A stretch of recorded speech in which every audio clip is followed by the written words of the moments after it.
Alright. So we're going to do a comprehensive tutorial for this category. I'm going to go through the basic route. And instead of doing just a default beginner route right off the bat, we're actually going to have... we're going to go through the route that I think that most intermediate players would want to reach in due time. And then have easier strats at the end that you can substitute in for stuff that you can't do. So that's how I'm approaching it this time. If you're a sub, you can ask questions about things that I'm doing, and I'll answer them in the tutorial. So I think that'd be helpful for, first off, people who subscribe to get this donation goal, this sub goal going, and also people who are watching on YouTube can see the question and answer thing going on. So if they have similar questions, they can just see what somebody else asked, and on the screen as well. You can see what people are saying on the screen. So I think that'll be helpful for a learning process. It's like being in an online class. Alright. A lot of this stuff does not need to be explained. But you just need to start by getting enough shiny objects to get into the closet, and the fastest way to do this is by jumping around and getting this one thing in the corner and getting everything in that room. This is all self-explanatory. You really don't need an explanation for any of this stuff. And now, if you're watching on YouTube, you better fucking pay attention here, because I see all the time people are like, oh, well, Spongeglide doesn't work on PS2. I'm trying to jump for the spatula in Jellyfish Fields and I keep getting grabbed by the hand. It's because you aren't disabling it. This is very important right here. You need to stand in this corner here and wait for the hand to take you, and you have to hit A when it prompts you to enter Jellyfish Fields. That's how you start this trigger that's over. There's an invisible trigger. There's an invisible trigger over the taxi right now. That if you jump into it like this, the game will load, because standing on the taxi pad causes the trigger for the taxi to come. Now, how we're gonna abuse this, I'm trying to explain as much as possible so people understand how important it is to do this trick, because people they overlook it and they can't even speedrun this game when they do that. So you hit A when you go over the taxi cab. That activates the invisible trigger. Now we're going to go back here, because standing out of bounds and getting dragged into a trigger to leave the map in this game causes the hand to stay on the screen, and when you leave an area with the hand on the screen, it disables the hand so it can't come back. And the only way you can re-enable it is if you stand out of bounds for a long enough time for the hand to grab you and take you away again. So we're going to do this again. It's going to drag us out of bounds, and if you see this, if you're on a console other than Xbox, you aren't going to see the bubbles though. You'll see a black screen, but if the hand is out when the screen turns black or when it starts loading, that means you did it successfully. Checking the comments now. The hand stays disabled as long as you don't go out here. Look, this is the only way you can bring it back, is if you stand out here. That'll bring it back. Now, that's useful in a run like early powers, but not useful in any percent just yet. So now we gotta do this again. Just to show. You can't fuck around on the planes after you do this, otherwise it'll come back. So again, you stand over here, you get the trigger active, you stand over here again, and the hand will take you away. There are other spots in the game where you can do this, but this is the only one that's relevant in any percent. This is all movement, by the way, and I've seen people mess up on the trick coming up. It's all about jump spacing. You need to just mess around with the game until you're comfortable with the movement. I'm just going to demonstrate here some basic thing you should know about this game. You don't have to jump at the edge here if you're trying to space your jumps. You can walk off for a bit like that. And that's very useful in like the SpongeBob movie game, where there are a lot of jump spaces that you need to do. See how I'm jumping off of the ledge? It takes a moment for SpongeBob's position to update, so you don't have to jump from here. That's how people get messed up in this game. It's like they try to go for this trick over here, and they don't know how to space their jumps. You need to know how to walk off this ledge and jump in midair, like that. If you wait too long, you'll just... Well, actually, this is an area where you can't, but... If you wait too long, it'll just do... If I can't slide up the edge. I think these ledges are like, they don't allow you to do it. Or it's just like really laggy. There are some ledges where you can't do it.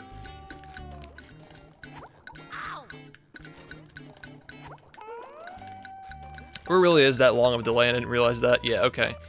There's actually a lot of delay. So you just have to get better at spacing your jumps like that. Very simple concept, but you need to just get used to it because you have to use a lot. Why does this hand pull me away on shift screen? Yeah, well, YouTube comments. See how I spaced my jump there? You need to do it again. I recommend looking down when you do this just so you can see it. See, again, if you don't space your jumps, there's a way to do it. I usually do a double jump spin. But yeah, you need to learn how to space your jumps. What I usually do is like I run off the ledge like this.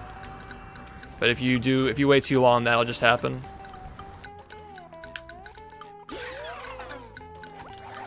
To assure that I get it, I usually just jump off twice and spin. Just to make sure that you get it. Again, spacing the jumps there, I slide off a little bit. That'll just make sure you get it. And then we're going to pause and warp to Cowabungie. Actually, funny thing, if you pause on the first frame active, you'll get this spatula animation when you spawn back in. So don't be frame perfect here. Do it the frame after. Ooh, that was weird. I'm not going over hammer skip. If you're a beginner, you don't need to do that trick. I'm not even going to give you guys the opportunity to learn it because there's no point. You're just going to hate the game and not want to play it. You can do jump spacing here to get to this ledge. If you don't want to do that, you can always just wow, I didn't realize that you can't grab the ledge there because I've never actually had to turn around like that. See, even I'm learning things. Can I go into depth about one frame jumps when we have to do it? Yes, I will. But yeah, you can go around this way if you can't do that jump, which is fine.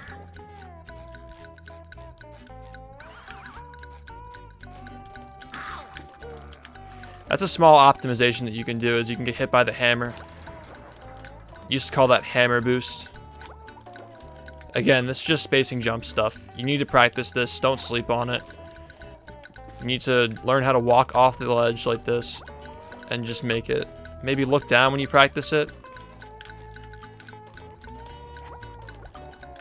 You can jump up the side here, get this sock and jump in this little thing out here. It's just weird going through this old route that I used to do before I did hammer skip back in like October. But you really shouldn't do hammer skip if you're new to this game. There's a little strat here that if you time your jump and your spin correctly, you can hit this button that's behind the Duplicatatron. Okay, like that. Just get a feel for it. It's pretty easy. Also, another thing that I hate seeing people do as beginners is turning around like this to go somewhere. If you get a spatula, you should jump before you turn around because it saves frames. Like if you just turn around like this, you're losing time. When you get a spatula, you're usually facing this way, so you want to jump as you turn around.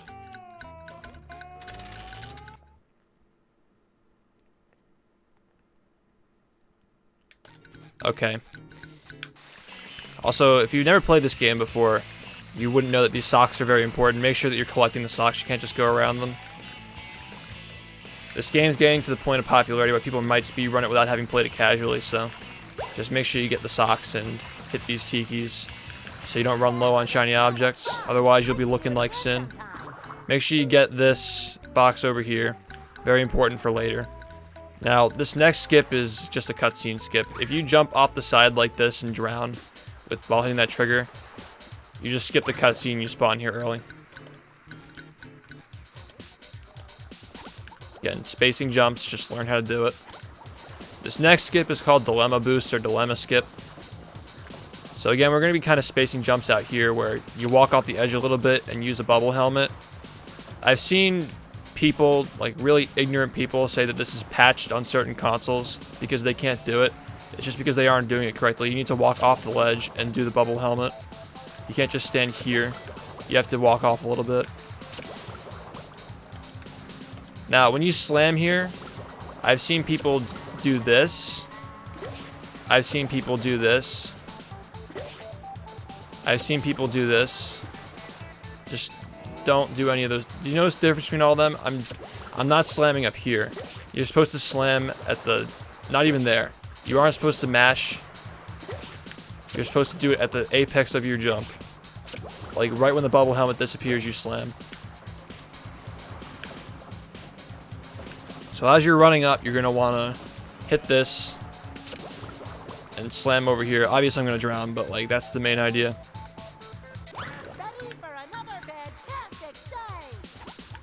So you're gonna do a bash boost into slam.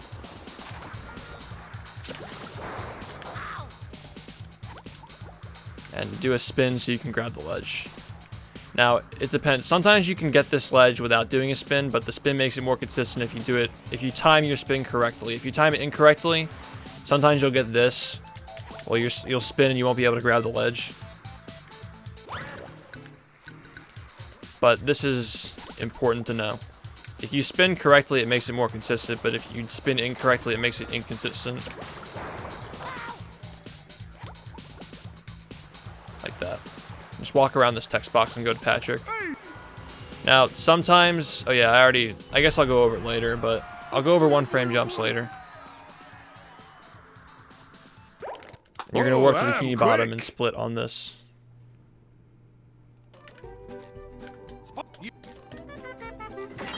Alright, so for this route, we don't need to do Squid's house, so just jump 10 times. Maybe collect the shiny objects around you. Get the spatula. Now, for Squid's house, there are a bunch of ways you can do this. The way that I do saves some frames. So I jump off like this, get caught on this edge, jump on the side of the window. You can also grab the ledge like I just did there because I messed it up. That isn't even optimized, but that's like the main idea. You can also do it this way. Oops, I haven't done it this way in a while though. You can do it this way. You can also do it this way. Oops. You get the idea. Doing it off here, like if you mess up like this is a good backup, as you can go like that. But Squid's house is actually pretty inconsistent for new players. One thing that I try to do is keep the camera angle consistent. If you turn your camera while you're doing it, you're less likely to get it, because you're keeping yourself from sliding off the edge. So just make sure you aren't moving your camera when you do it. Just push forward, and you'll pretty much get it.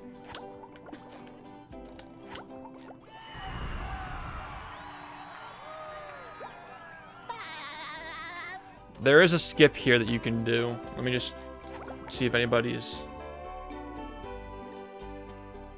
I'm just checking the comments. Yeah, make sure in Squid's house, that's a good point. I should have gone over that. If you just do a little bit of a tap jump, this game has variable heights for jumping. You can see how like I barely get over the tiki. I don't even get over the tiki here, but when I hold, I go over. Then there are jumps in the middle like that. The longer you hold, the higher you go. But you can't just do little baby jumps like this. They're like kind of, they're like mid-height jumps that you have to do. If you're too short, it doesn't work. But anyway, back to the run.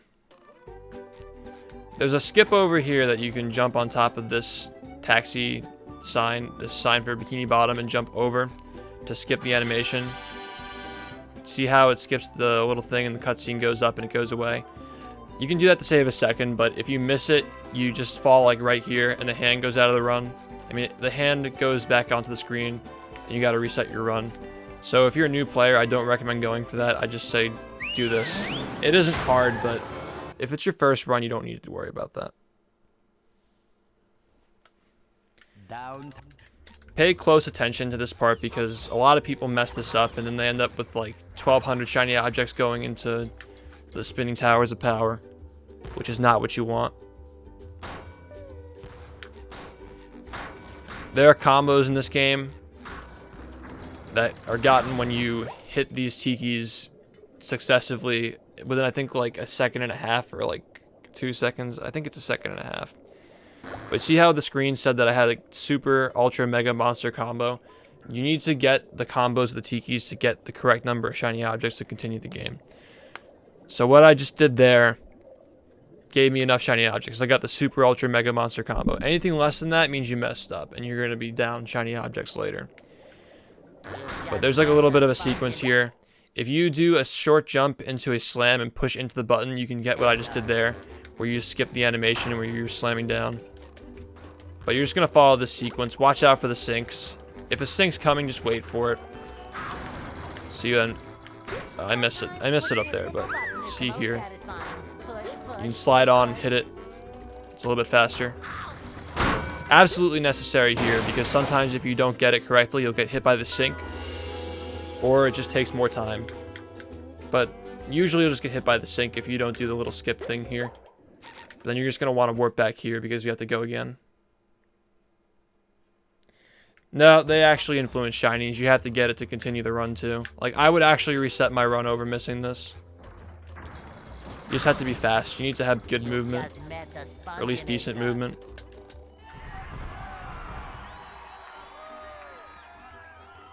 Now pay attention. We aren't going to do the same thing this time. We're going to go to the right this time after we activate this Tiki. Again, here comes another jump spacing part. I'm just going to go over this again in case somebody wasn't paying attention. Well, I'll show you this first. Number 1 in the Bikini Bottom scavenger hunt, 3 years running. See what I'm doing here? How I'm not restricting myself to jumping off like this because I'm on it. You have to walk off a little bit to get it. Now here's another small thing. If you push into the side of the building and kind of move forward, kind of at a like a side angle, like kind of this kind of an angle. If I'm facing this way, I'm pushing in this direction. So you're still being pushed forward.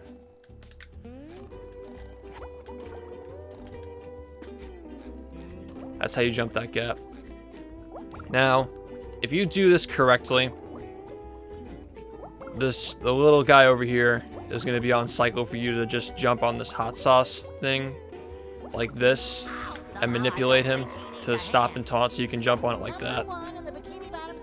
But if you're too slow for the cycle, which is likely if you're new, you're going to come up here, he's going to try to attack you. You can just get hit by him here and jump up this way, but the hot sauce method is faster if you can do it. And make sure you activate these tikis on the side here. Don't get hit by the sinks. It sucks when you get hit by the sinks.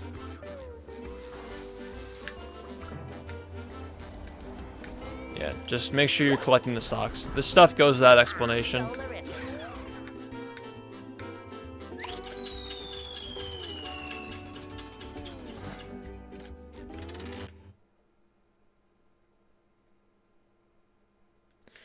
Alright, Sea Needle, don't worry about perfecting this if you're new, just hit the tikis, but if you really want to know how to do it, just pay attention to my jumps and which tikis I hit in the order I do them. If you get a good cycle like that where it's flawless, you're going to have to wait a split second when you get to this next one. Don't get hit by these. If you walk in a certain direction, you can manipulate which way they shoot them, so that's good to know if you're having trouble. I wait a split second and then jump if it was perfect. But see how I'm getting caught under these tikis and then using the bungee after getting caught? It replenishes my jump when I get stuck under the tiki. So just watch for the next bungee I do. You'll see that once you jump, you do one bungee jump, you lose your jump, but if you get stuck under another bungee, the game thinks you've already reached max height because you stop moving, so it gives you an extra jump. You have to hit these tikis in the correct order and the correct speed, otherwise you'll be off cycle. If you hear the song change a little bit, like The next part of the song, the bass goes away, and the next part kicks in. When you get that wheel, it means you're on pace. Now you're gonna see another sound cue here. I missed it by a little bit. Okay, because I was trying to pause, and this sucks, because now I can't really explain it well, because... Alright. I should have just done it and then explained it after so you can go back and watch. That would have been the smart thing to do. But now I can't really... I guess I could do another... I guess I can just do another shot of this at the end after I finish the full run to explain it better. Because as you can see, when you reload the game, it isn't quite the same, and the music's a little bit off.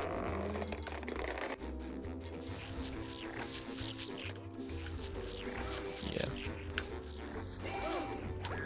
But I guess this is fine if you're a little bit slow and you're trying to learn how to do this. See how the other cycle was slow because I did the reload cycle? I didn't wait on this bungee and just jumped immediately. Yeah, see how the music cycle is a little bit off. By the way, it's important that you manipulate the way Chuck goes on here. Chuck is not random. He fires the missile on the frame. Like he predicts where you're going based on where you're moving. And he'll fire the missile where he predicts you to be when the missile would reach you in theory. So if you're getting hit by Chuck here, it means that you're not manipulating him properly. See how I jumped backward? You can rewind the tape to watch. See how I jumped backward and then forward again? I think that's the most consistent method of manipulating him here instead of going to the side, because sometimes if you go to the side too early, he'll just snipe you. But you can't really wait on the platforms for this because you'll miss the cycle for Tikis if you're trying to do it the fast way. You can't just wait. Hopefully I get this, but the sound cycle's off. Yeah, but the idea is you want to go straight down and not get hit by that Thunder Tiki. I'll do this again later. If you're a beginner, it isn't important. But I'll review it again later if you really want to know. Don't worry about the damage boost there. Also not really important.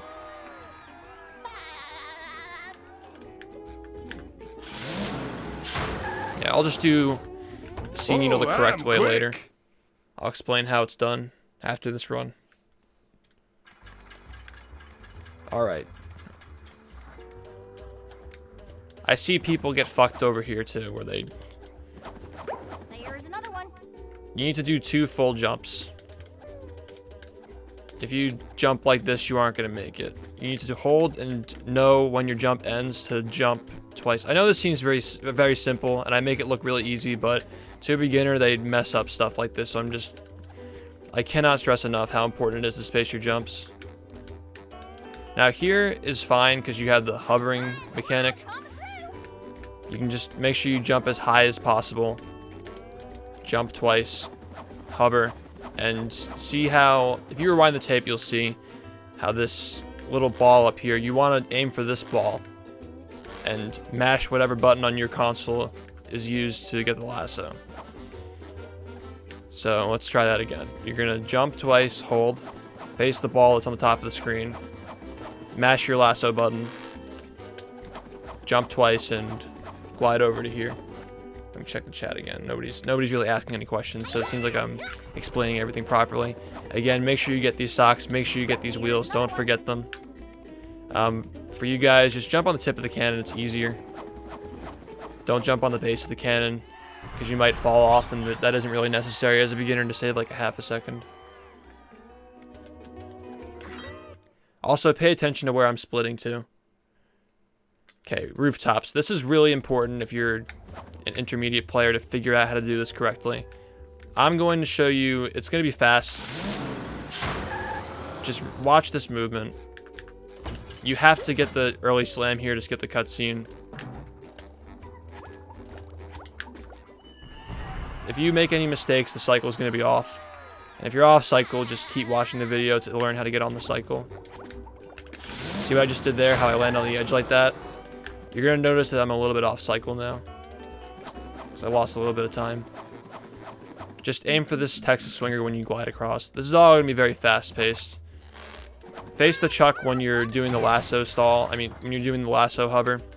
So he aims at you and then go on the swinger to manipulate his AI. If you were on cycle, if you were fast enough, you should be able to get onto this platform before it rises up. That kick was not necessary. That was an accident. It was a missed input. A misinput. Which is different. Go around the clam so you don't get the text box. A missed input is when the game drops your input. A misinput is when you make a mistake on your input. So you need to jump on this tartar sauce spot to grab the sledge here. There's another one. Again, just spacing jumps. This takes some practice. Don't grab the ledge. If you grab the ledge, you're going to lose time. There's another one. This is all movement based. There really isn't much to explain here. Yeah, when you go to the bus stop, I can explain that after this though. Same concept where you jump twice. Manipulate the Chuck to... It was very subtle, but I did manipulate the Chuck to shoot to fire to the right. The reason why I go to the bus stop first is because in theory, it makes sense to go to the bus, then to the spatula, and then to the button, then going to the spatula to the bus to the button. But it really doesn't matter too much which way you do it.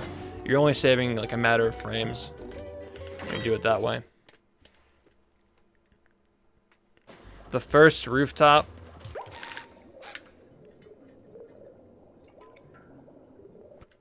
All right, I'll do that. The first rooftop spatula. Yeah, when you're coming this way, don't do it on the side of the ledge here because, like, yeah, you can, like, just barely get the bus stop if you're on the side of the edge. But if the game detects you on the ledge while you're switching, you'll slide off and soft lock. So make sure you're standing here when you do the bus stop. Okay. And if you do this, like, if you go over it, you're going to lose time. So make sure you're doing this short little hop here. Now, this jump is actually tricky for new people because they just watch and they assume you can just go over like this. But the devs put an invisible wall here. They put an invisible wall so you can't just skip to this. If you play this game casually, you'll know that you're supposed to do the swingers challenge that sends you over here to get this, and then you grab the box. But we're going to go under this invisible wall here. So just time your jumps the way I do. It's pretty easy once you get the hang of it. But if you go too high, you just get blocked off like that. Is there a trick for Sandy to swing quickly? Yeah, you need to... I guess I could show that. I could try to explain that too. Wait, I just skipped the bus stop. I'm just going to warp.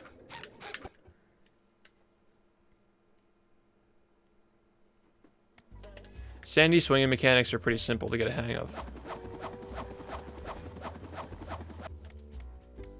You're probably doing it like this. Or, I don't know.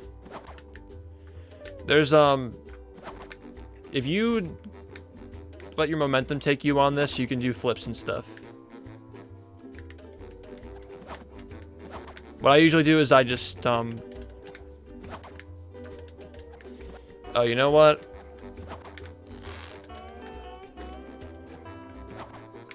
I'm actually learning stuff too. I didn't realize you could do that. I guess that's how Red Moss gets his fast swingers. I never knew you could do that. If you do a mix of the both of them, you can... That makes a lot more sense. That's so fast. Yeah, so if you let gravity take you without moving your analog stick, you kind of go like much higher. You can do flips. If you're constantly pushing forward, that should make you go a little bit faster. But I think the fastest method is like letting gravity take you and pushing forward at like the right time. It's funny how Red Moss and I had the same rooftop split, but like I wasn't doing this thing for a while.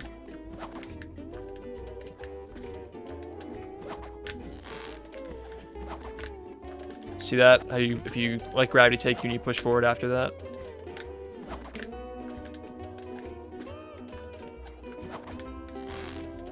I don't know.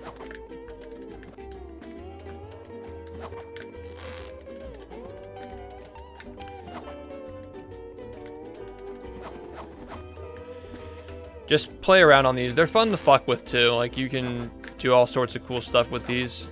A lot of this game is just getting a feel for the movement.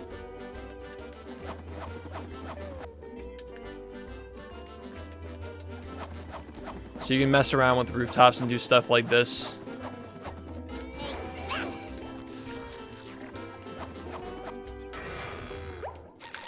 Alright, let's just go back to the run now.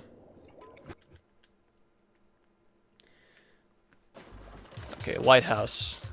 Hit the robots before they spawn. Pretty simple. You're going to want to jump on this wheel thing here. Just jump to the tip here. I find it more difficult to do it when you do like 2 jumps and let yourself sink down. You have to space your jump so you land like right on top. You can jump around too, but if you aren't good enough to jump around, you can just grab the ledge like that. Now, this is a misconception. If you do a bubble helmet here, it does not make you go faster. The reason why we do it is so you can turn around in midair while you're doing the bubble bash. People look so fucking stupid when they do this. Like, that's just retarded. Don't do that. You're supposed to turn around while you're in midair doing this. That's the whole purpose, so you can turn around in place. You can do it that way, but it's less consistent and actually not even necessary for the strat that we're going to be doing in rooftops. I mean, in Lighthouse here. Yeah, so don't do this.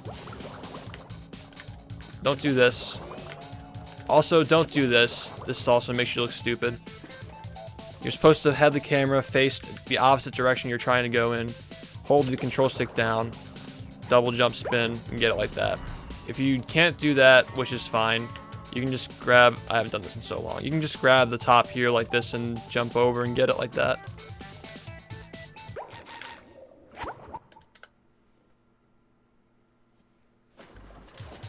Alright, so let's try that again.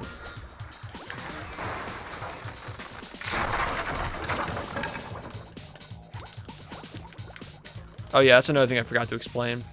Is when you do a spin twice in air, the first one stalls you, and the other one sends you down. It is not completely random. If you do 2 spins, it sends you down. Which makes sense, because if you were able to continue spinning and stalling in the air, you'd just be able to glide across rooftops as SpongeBob, which would be pretty stupid. Unless you have cruise boosting. Yeah, we're supposed to do it like that. Alright. That's also very important.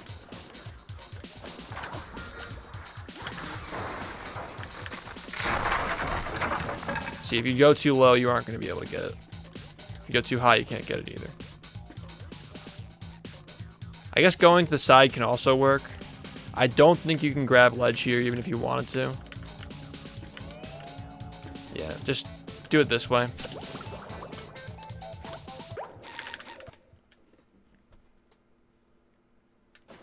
Spin buffering?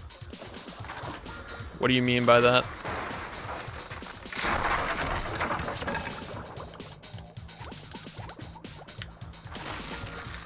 You mean stalling? Make sure that you hit these as quickly as possible, by the way. If you mess around, then you're going to be off cycle and the robots are going to spawn. Okay, so Lighthouse RNG. If the robots spawn behind you when you're walking to this thing, then you need to do this trick. Like the electric gate trick that I do in runs. You just have to get kind of wedged in like this. Sometimes it works, sometimes it doesn't. If it doesn't work the first time, just do a spin. It's more consistent. But yeah, you can do that to eliminate Lighthouse RNG. If you aren't capable of doing it, don't worry about it. It only saves a few seconds. Yeah.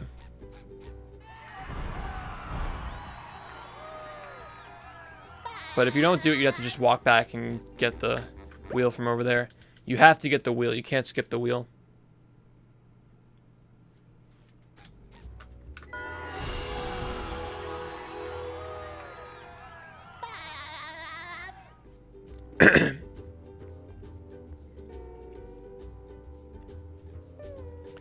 Someone asked about spin stalling. Well, it's pretty simple. You just stall. I think anybody who played the game as a kid knew that too. You can just stall.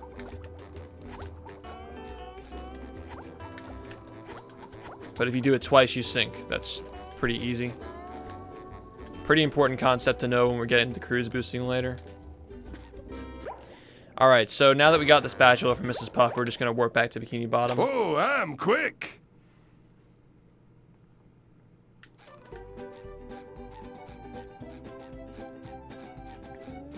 Hey.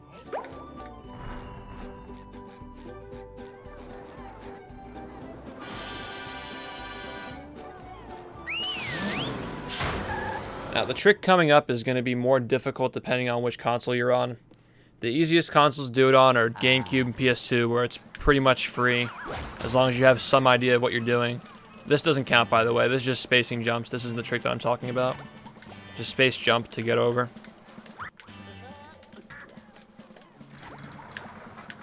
Alright, make sure you talk to Larry if you're on Xbox, because you need to use this warp. If you are on Xbox, you can go straight to here.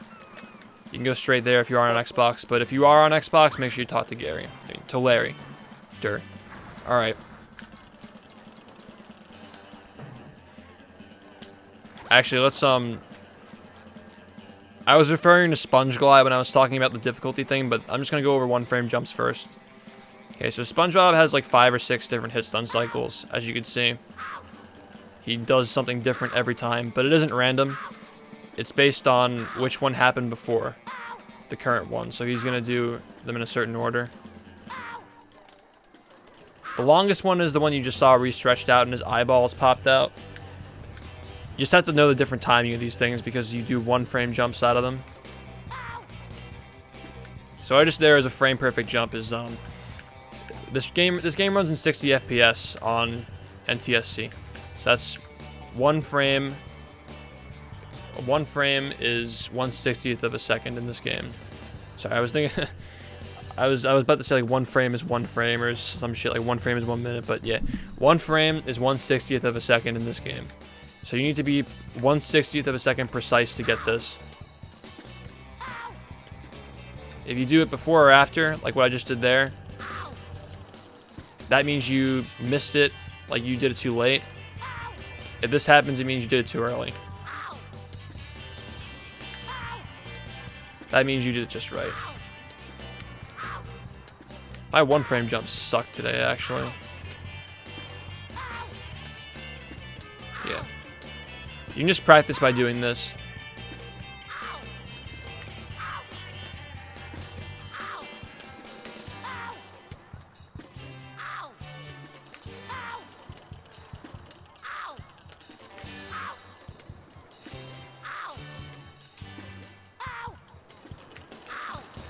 But as you can see, like the frame, I'm trying to demonstrate like where the different frames are, what it should look like after every animation, so you know where to press it.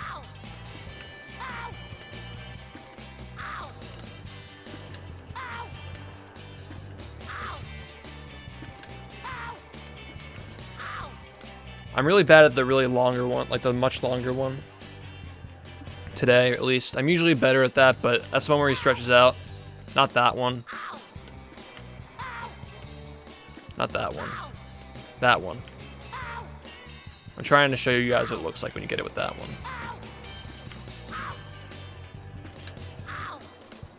That's what it looks like. Yeah. So you need to practice to get those down. It's really hard at first, but it becomes more consistent as you play more. I'm also really bad at it today.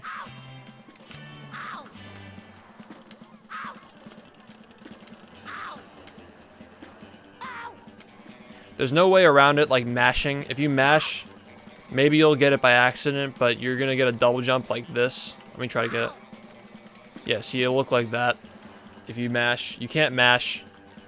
If you can't do this, you can try doing like the mashing method where you mash on the bubble bash button. And you like just fly up. That's what I used to do when I first started. Red Moss does this thing where he does both at the same time. My fingers are too big to do that though.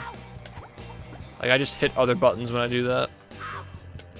I don't even know if that's even effective. I think it's stupid in my opinion. But you can do both at the same time. Like bash and jump at the same time. So in theory, it's more likely to get the frame. But I think it's just dumb. I think you just practice it like this. Anyway, so the purpose of that is so you can get on top of here and get this sock. If you can't do this sock, it's fine. Just don't worry about it. Get a different sock. I'll go over the different socks you can do later. If you're seriously having trouble with this one sock, there's no point in just forcing yourself to learn it. Okay, but Tayo, you missed the point I was trying to make. Mashing isn't bad just because you don't get the frame 50% of the time. It's bad because you get the frame and it's useless when you get it. Like that. Like, what are you going to do with that? Like, how are you helping yourself with that? You need to actually just pick it out and practice it. There's no way of getting around it. You have to learn it if you're trying to get super good at this game. Anyway, so this is Sponge Glide I'm going to show you here. You guys already know what this is if you want to run the game, most likely, because it's probably one of the reasons why you wanted to run the game in the first place. The setup that I do right now is this, where I put the pole just touching the, if you can see the bus stop pole in the back, I'm trying to line it up so the pole, the far right pole on the tower here is touching the bus stop pole in the background, and my feet are positioned in the middle of this circle between the Viking helmet and the right wall of the circle. So this is what it should look like. I'll go over some other setups too once you get the basic concept down. But again, let me show you what not to do. That's one thing you shouldn't do. Here's another thing you shouldn't do. Or any variation of this. I get people who do this. They're like, why doesn't it work? It doesn't work on PS2. It doesn't work. It doesn't work. Or I get people who do this. Okay, I actually got it by accident. That's it. See, it's really, once you do it a lot, it's really difficult not to get it. Once you do it so many times. But I'm probably going to drown on this anyway because I was purposely setting it up so I failed it. Hey, kid. Okay, well, I actually got it. Whatever. Yeah, this trick's, okay, as I was saying before, this trick is really difficult if you're on Xbox 360 or original Xbox compared to the other consoles. If you're on GameCube or PS2, it's super free because the cliff has more places where you can land. If you're on PAL for any console, it's significantly more difficult because this tower doesn't get you caught on so easily. So if you're on PAL, there's an alternate route you can do, and I'll go over that later. I'll make a route for people who can't do Sponge Glide or are on PAL to use. But if you have the NTSC version of this game, you're going to want to do this trick and get good at it because it saves a lot of time. So I'm going to line it up like this. I'm going to do a double jump spin and time it properly. I'm going to slam on the wheel at the correct time. But this is what you shouldn't do. Wait too long and slam and just hit the deck and be like, PS2, it doesn't work on PS2. Which is ironic because PS2 and GameCube are the easier consoles to do it on. Another thing that someone might do is like this, maybe. Another thing you shouldn't do is maybe like be too far on the edge. Okay. If you do it that way, you're just going to get stuck. Sometimes you'll go in the opposite direction if you're facing the wrong way. Just make sure that when you're lining up this tower, if you have good enough judgment of distance, you'll know if it's going to make it or not. And you'll gain that judgment of distance as you play more. But I mean, that's another way of doing it, I guess. There are a lot of different setups you can do. I don't even know how to get the jittering thing. Here's another thing that people do. I used to do it this way where I line up, I put my foot against the edge of this circle here. Tip my foot against the edge of the circle. Kind of face diagonally like this. I turn the camera so half of the bus stop, see the little circle where the bus stop is? The little circle that's on the bus stop. I'm going to try to cover half of it like that.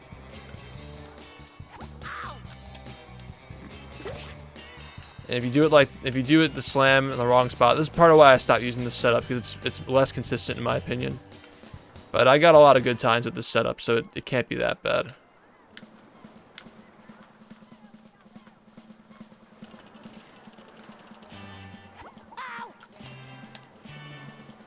Yeah, that's another way of doing it.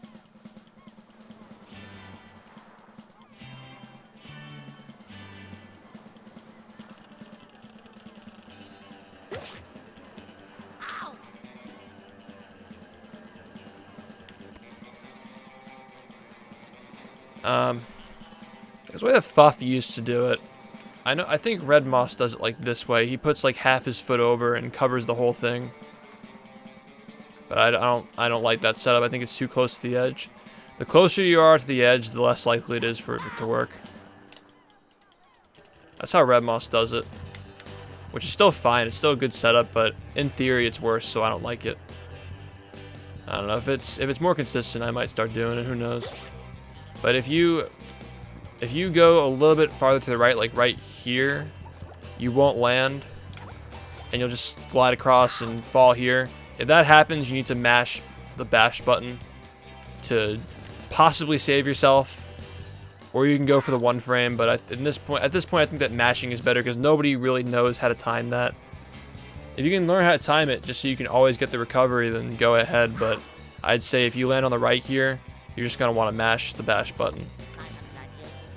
But yeah, sometimes you'll get a sponge glide where you land too far left or in a weird spot where you just sink and die, or too far right. That just means that your angle here was bad and you need to correct it so you land on the correct spot.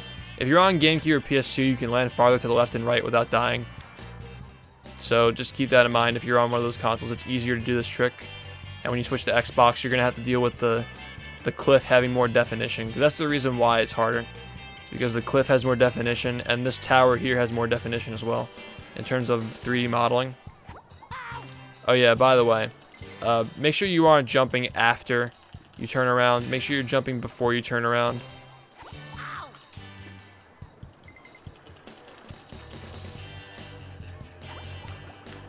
Make sure you're in the middle, if that's the setup you want to do. This is the one that I do, so I'm just using it for example. Jump and then turn around. Make sure that your controller stick is facing completely down, facing toward you.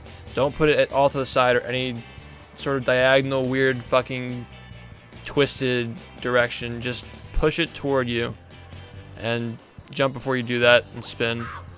If you do it correctly, you'll see that you'll slide off to the right like that. Once you get that down, just do the slam. Learn how to time it based on what I do. And you should get it. If you're jittering, it means your angle is bad or you slammed at the wrong time.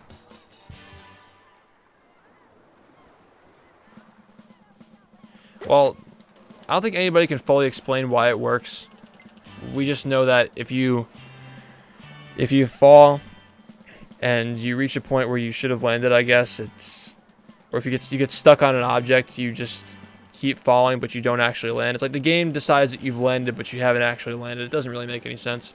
This next one's easy. Make sure you're jumping from this part over here, like within the circle. Don't jump from back here. Don't jump from here. Don't do this where you like do that and you're like, why isn't it working? It's on PS2. I guess that's why it isn't because I'm bad at the trick, it's because my console's bad. But like, I think it's patched on my version of the game. You jump from here, you double jump without spinning, and you should get that kind of an effect to it, like that. If you do it like this, where you jump to the side, you're going to go off to the side like that, and you're going to miss it. Let me try to miss it. That's one way to miss it. You jump back here. You'll just drown. It isn't because you're on PS2, it's because you need to practice, and it isn't just some meme SpongeBob game that's really easy to pick up and learn. I personally think this game is easy to learn just because it didn't take me that long to learn it, even without tutorials. If you slam it too early, you get that. I'm glad I got that just so I could show you guys. I think this game's pretty easy to pick up if you choose certain tricks, but if you're doing all the hardest tricks, it is not going to be easy.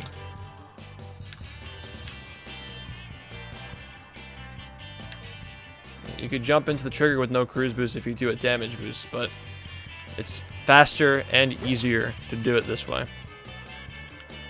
Remember not to spin. Jump from here and time your slam correctly. If you don't, you're going to get that. Or I'll try the thing where you go off to the side. Well, sometimes if you fuck up, you'll slide off to that way. That's all you have to know. But I usually just come up this way, time it up this way. Wow. Alright, so if you're coming up from here,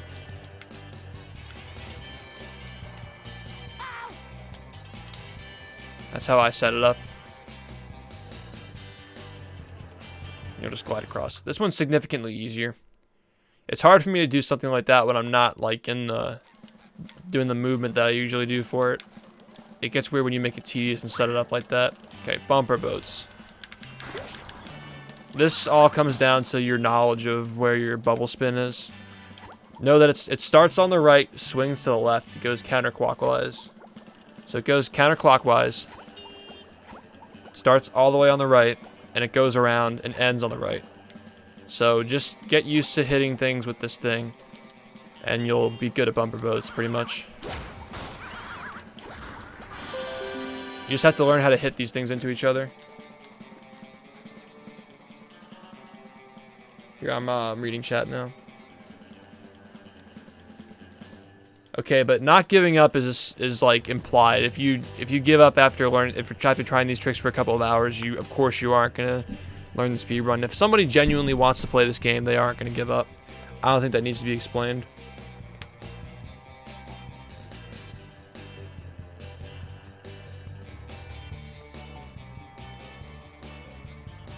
All right. Make sure you get the checkpoint here, and you can jump straight to the slide.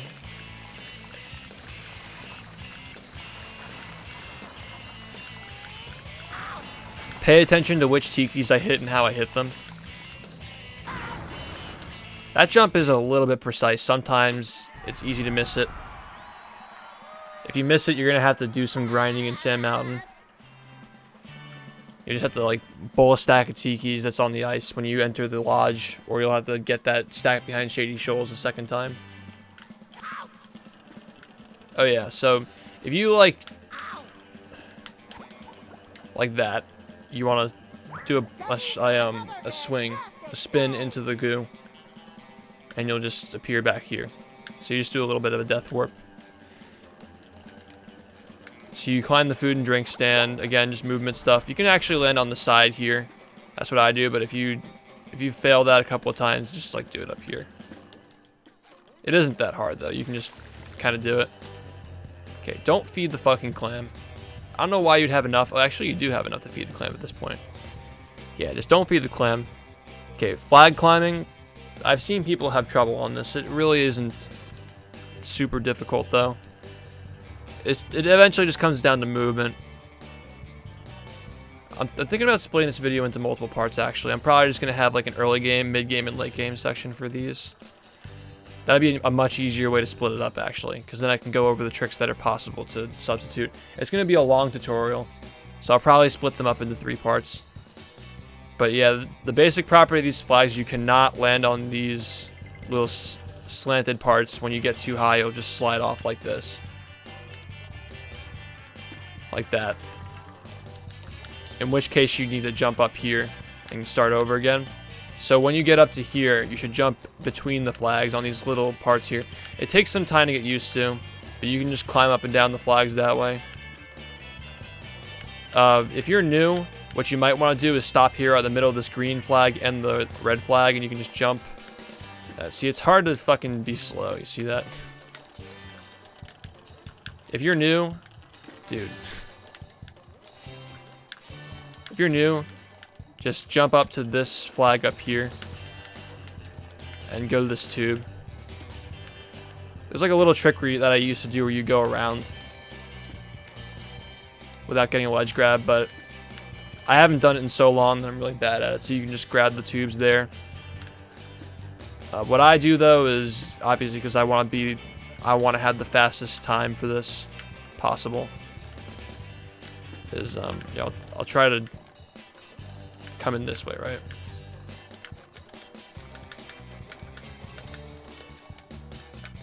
I do that to get up here. It is possible to grab this sledge like that, but it's more consistent to do the bubble helmet thing that I was talking about before. Again, I can't say this enough. Don't do this. Like, I mean, not even that. See how hard it is to fuck it up, though? It's like, you have to really go out of your way if you understand how it works to fuck this up. Don't do this. Like, it just looks so dumb. Make sure that you're turning around while you're doing this. And if you time your jumps incorrectly, or you like hit the pause button like I did, you're probably gonna miss it.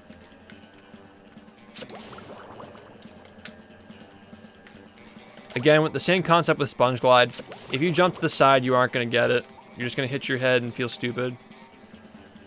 Make sure that the only directions you're inputting on your control stick from this point on are just straight down and straight up. Not to the side. You're going to hear a snapping noise. You're going to hear a little bit of a snapping noise when I get it. I keep hitting the pause button because my fingers are so huge and the pause button is under the control. Like under the analog stick for the original Xbox controller. But you hear that snap that I'm doing? The reason why you hear that snap is because I'm not doing this. I see people do that all the time. They do like a full circle around. You aren't supposed to do a full circle around. You're supposed to snap it back. It's actually very easy once you get the hang of it. Again, that was too early. I see people do this. I see people do that. I see people do this. I see people, you get the idea. They had the wrong angle like this, so you understand what's wrong with this, though? If you're jumping this way, and you're facing diagonally, you're going for this ledge that's like on the right side of the screen and not the left side, because of your camera angle. You understand what's wrong with that? Like why that doesn't work? You need to have your camera angle parallel to the ledge you're jumping to. And not jump too early like that. Make sure that you aren't jumping off like this. Make sure you're jumping as soon as you hit the ground. Like that. Don't wait too long, you're to slide off and do that. I'm just trying to address all the possible ways somebody could fuck this up. I don't know, it's hard to fuck this up if you know what you're doing, but I've seen it happen. People just like, they go so long without understanding how this trick actually works. Again, it's jumping too fast, jumping too slow, jumping with a circle around, or like, if any of these things look like what you're doing, then don't do it and do what I do. Make sure you hear that snap. You want to hear it.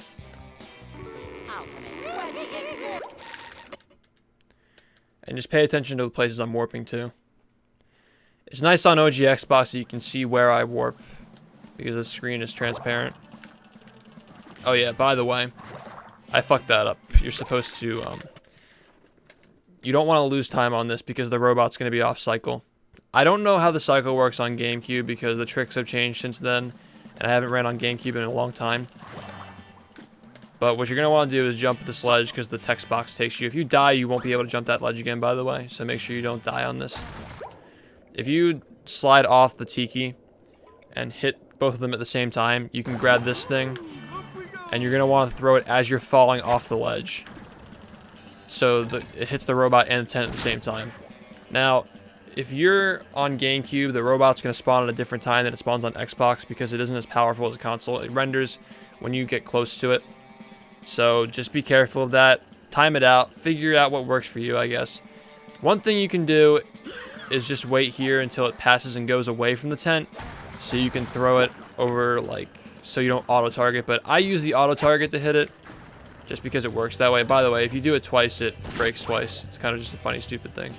But yeah, I use the auto-target to do mine. If you mess it up, it might look like this. You get the auto-target by accident, you miss it. Well, it wouldn't have literally looked like that. But yeah, here's a good example of what would not have worked. See how it auto-targets and you miss it and you drown and you feel stupid? Yeah. You don't want to do that. What just happened? You can either wait for it to go away, like this, or you can hit them both at the same time if you're on cycle for it. And again, test your console because I don't run on GameCube anymore. I wouldn't know. Make sure it works. If you destroy the bumper boats and you do that correctly, you should get the spatula. If you don't get the spatula, it means you fucked up on the tent. Or you fucked up in bumper boats. And the rest of this is pretty self-explanatory. You're just going to go back.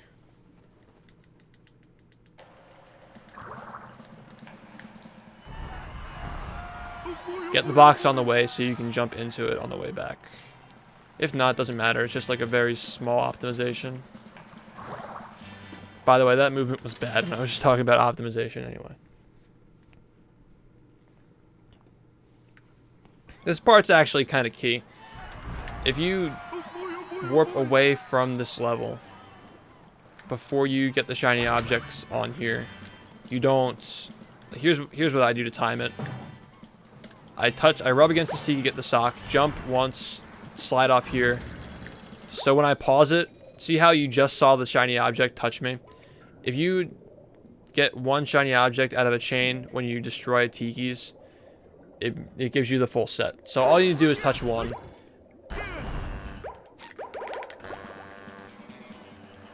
I don't know why that just happened. I think I just missed like a second set. Maybe it's like if you get a long chain, it gives you all of them. Maybe there were 2 chains there. I don't know. 2 chains. Some people have trouble with this jump though.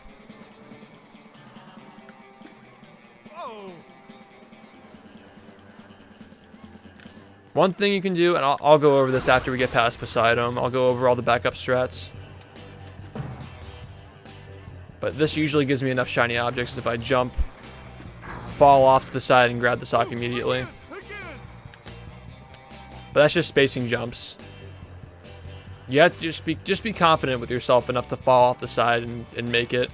You can even grab the ledge too, so it really isn't that dangerous. But when you get that, you're just going to warp to Patrick. Oh, I'm quick. Okay. Poseidome.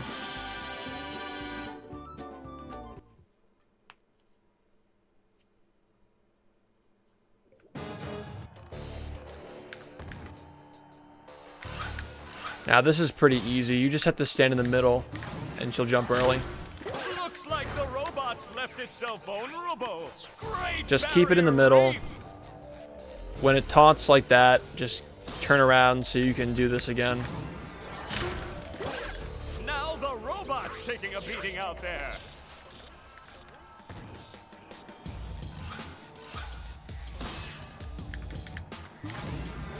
Pretty simple. Now, when you do this final slam, you're going to want to position yourself right here. Look at your surroundings. Make sure the fish is on the right side of you. Like that. See, not the fish like on the side of the screen, but the announcer fish, like the actual inside the map is on the right side there. So you end up here. Now, you're going to want this robot to be standing on the outer border of this center circle with the Poseidome logo on it. It's kind of like this, so you're facing this way. So it's facing the corner. And you're going to try to manipulate it. Again, this is going to be based on feel. You're going to manipulate it so it runs into this invisible wall that triggers it to go against the springs. And again, don't worry about perfecting this if you're new. Just get through the Poseidome. Don't worry about it. Don't get pissed if you mess this up because it isn't hard, but it's also like it takes time to get used to it. But if you do it correctly, that's what should happen. Then you could position yourself so the underwear is like kind of on the screen, but so you're in the center of it. Time your slam so you can just do this stupid... It's just rinse and repeat with this thing and watch it. All you know is how to set it up and how to set it up again from being over here. So you're going to wait for it to take a step and just turn it around so it's in the same spot.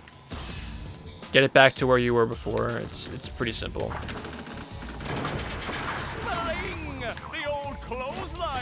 This is a very feel-based boss, but once you get it down, it's pretty easy.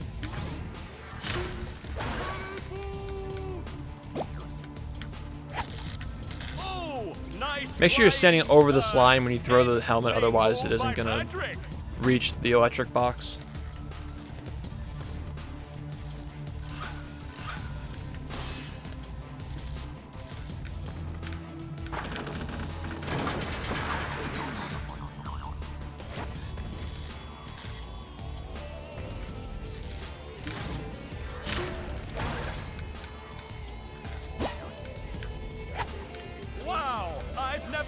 Such an electrifying match. All right. You're going to want to make sure you stand here when this phase is finished. That way you can continue manipulating it. Get it back to the same spot. Again, very similar. You're just going to go through here. The old clothesline move. Easy.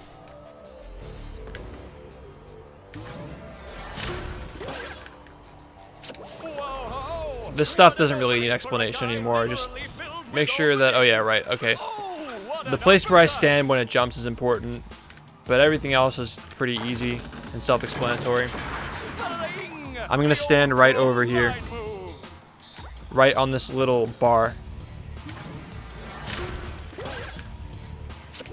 Nice move by SpongeBob. Also, This match don't. is I'll just show you what about not to do. over. Just to eliminate any doubts anybody might have about like something not working or the game being stupid. The old clothesline move. Don't hit the helmet too early. Or slam too early. Like, if you do this, it isn't going to work. Just do it this way. Oh, I'm quick. Okay. I'm going to pause for a bit. Just so, you guys... I'm going to go over some backup strats. So anytime you see a gray timer, it means we're going over backup strats. Keep note that we have 13 socks at this point. I'm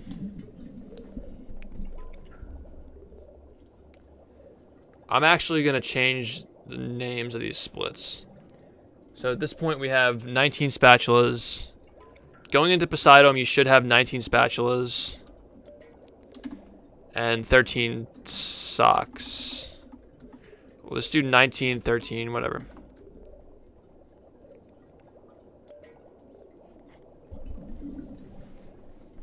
Again, if you're changing your route, just use different splits. Just rename them to what you want. But I'm going to go over some backup strats and other things that you can do if you can't do certain tricks in this game now. So let's do that. Okay. If you cannot do Sponge Glide, like say you're on PAL, right? You can just go around this way. Actually, scratch that. Because if you're on PAL, you know what? This might not be worth going over now because it gets into some things that are deeper into the run that can't really be messed up. It's gonna mess up your perception of the rest of the run if I go through this now. I'll just go over backup socks if you need them.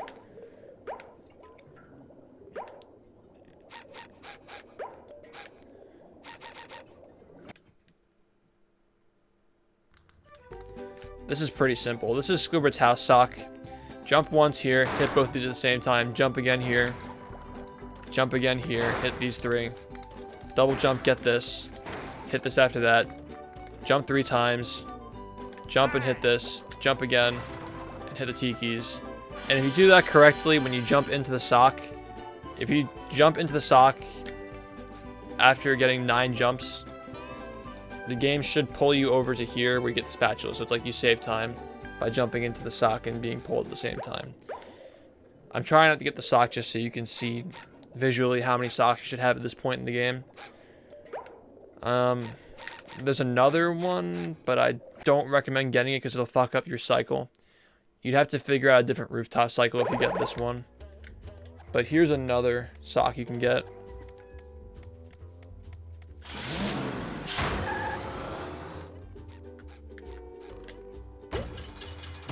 If you mess that up, you're in trouble. But if you're getting this stock, it doesn't matter. Here's another stock you can get, is right up here. Are there any tricks that you guys have trouble on in the first part of the game? Because if there are any tricks, I can go over backups for them.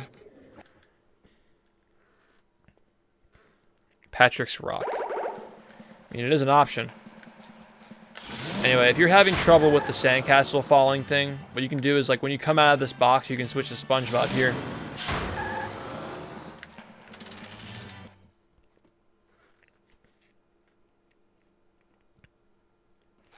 Get the spatula. Because you have the bubble stalling when you do this. And then you can do the same thing, but, like, with the stalling, so you have more time to do it. Sponge Glide is fucking you up. Well, I went over that as much as I could. Tower Climb. Pretty sure I explained that as best as I could as possible, and there's no backup strat for that either.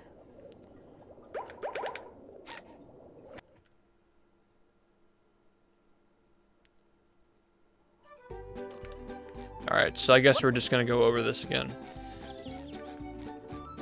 So you start over here talking to Plankton, right? This is where you spawn in, so we're just going to continue here. Okay. Treedome, don't worry about Treedome RNG if you're a beginner. Sandy! Hit B and then hit A. Don't hit B, A then B, or any combination of that. Make sure you get a bowling shot on that Duplicatotron too as well. That's very important. If you don't hit that, they're just going to spawn more robots and cause a mess. Don't leave, yeah, like I was saying before, don't hit B after you skip Sandy's text box, because it'll make you leave the area, and you'll lose a lot of time. You can hit the Duplicatotron and then hit this robot behind you, because they take 2 hits to kill, or destroy.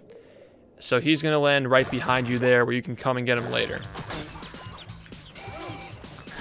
Hit this robot into the Duplicatotron. You can destroy them all like that.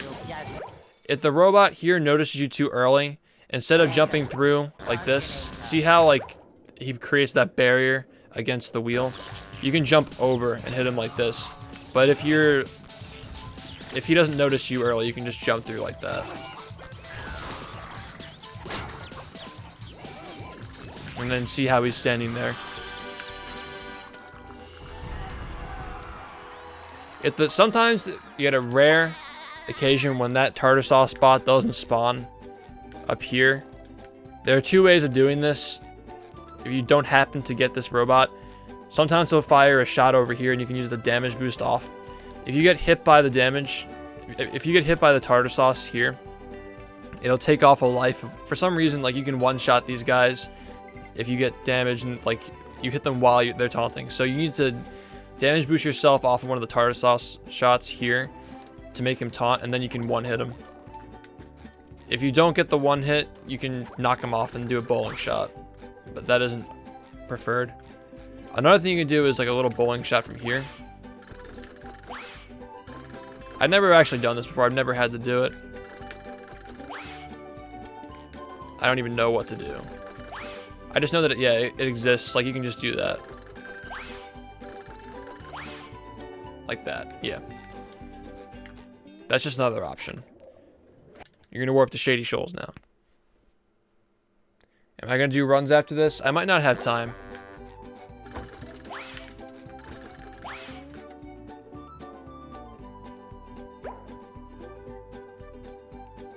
I'm probably going to keep this as one part then. Make sure you... I missed it because I was... Oh, I actually didn't miss it. Alright. Well, make sure you hit that stack of tikis back there. It's important to get shiny objects in this game. I know we have a huge surplus right now because I was explaining things. But it's important to get those shiny objects. Don't skip any of them. Otherwise, you'll be looking like sin. Okay. So this is called Spongeball Storage. I'm going to explain the basic properties of the Spongeball. So if you run into it, as soon as SpongeBob has active frames where he can transform, he will. So what we're doing here is making sure he doesn't get those active frames before we get to the place where we want to be. So you can double jump, and SpongeBob has this little crouching animation that he does. See how he kind of balances out. Or if I walk after doing that, he stops. Walking cancels this little animation that he does. SpongeBob cannot transform into the SpongeBall while he's in this animation. So if you double jump into the SpongeBall, and you keep double jumping before you move, if you double jump after you move, this is what it'll look like. You'll just transform. So I'm double jumping and then moving my control stick. Do not move your control stick until you're in the air. Okay. Let's try this again. You can double jump into it, which is it's like the easier method, or you can do the faster method that I do when you jump and time it so you can... You see what I mean? You jump into it and away before you land on the ground. You can also spin too. But if you spin too close to the ground, you'll get like this. Make sure you're spinning in the air. This is a pretty easy trick to figure out, but it needs some explanation sometimes. Alright, so you can trap yourself here.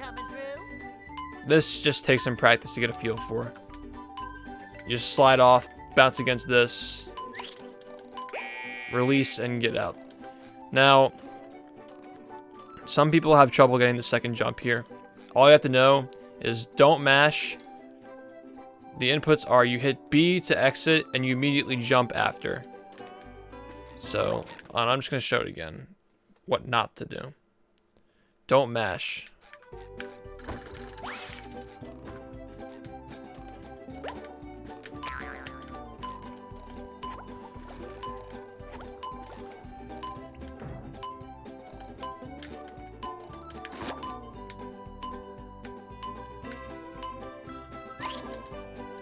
Okay, some people do that. I've seen that. I've actually seen that happen before.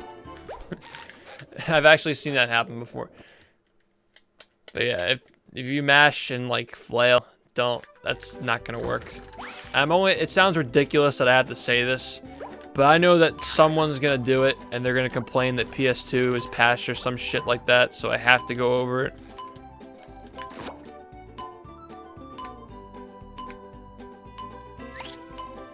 See how that works? If you do it too late, you just don't get your jump.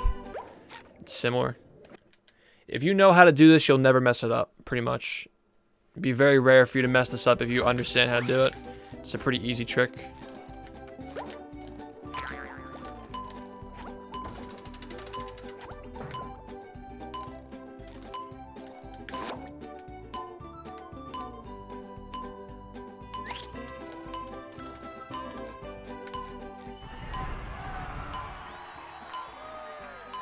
Yeah, you can also use the floating tiki as a safety net, but that doesn't mean you should always go for it. And especially if you're a new player and you have poor judgment of distance, like maybe it wouldn't be so obvious like where to jump to land on this thing. Anyway, we're gonna fall down here and go into the chum bucket. There's a pair of underwear on the Crusty Crab sign if you really want it, but it isn't really necessary.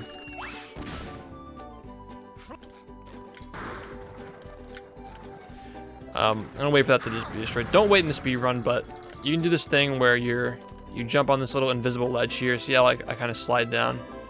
You do a little hop here and do a boost up to get it.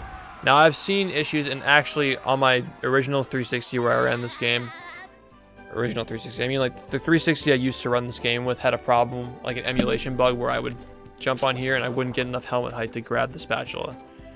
So if that happens to you, just do the wall jumps to get it. You're just going to want to warp back to the chum bucket over here.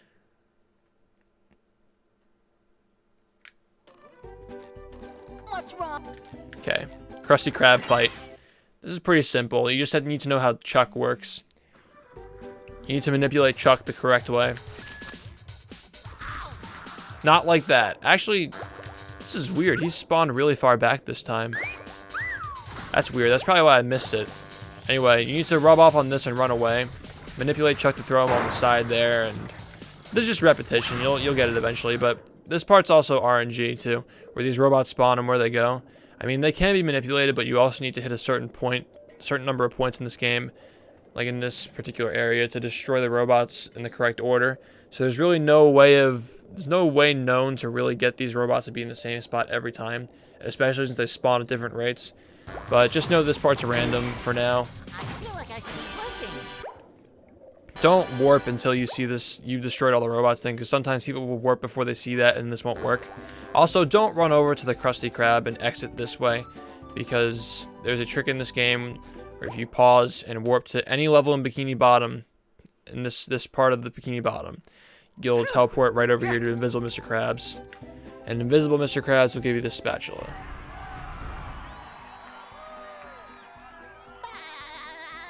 Your 360 used to let you do it, but now it doesn't work.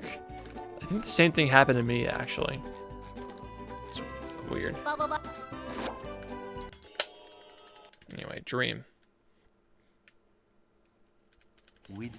I am not going over Forbidden Skip in this tutorial because there is no reason for you to do it if you're new. It's just inconsistent. The frame perfect version is difficult and there's no point in going over it. This just takes feel. What I do is I go toward the block and I push to the left when I touch it.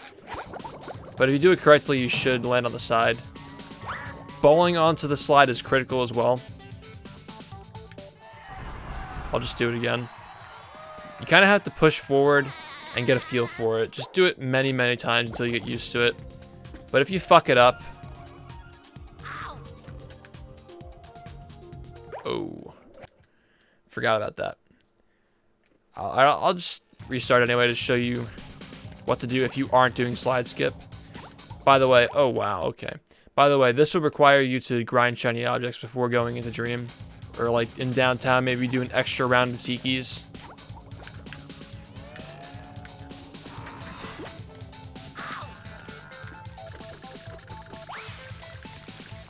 You can do it this way if you can't afford it. I mean, if you can afford it and you aren't good at slide skip, you can just do it this way. It's pretty slow, but it's better than missing it several times if you aren't good at it yet.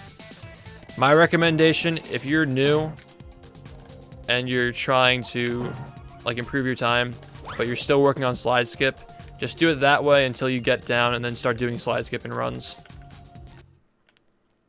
And make sure you go into here to save it for later, because we need this warp for later.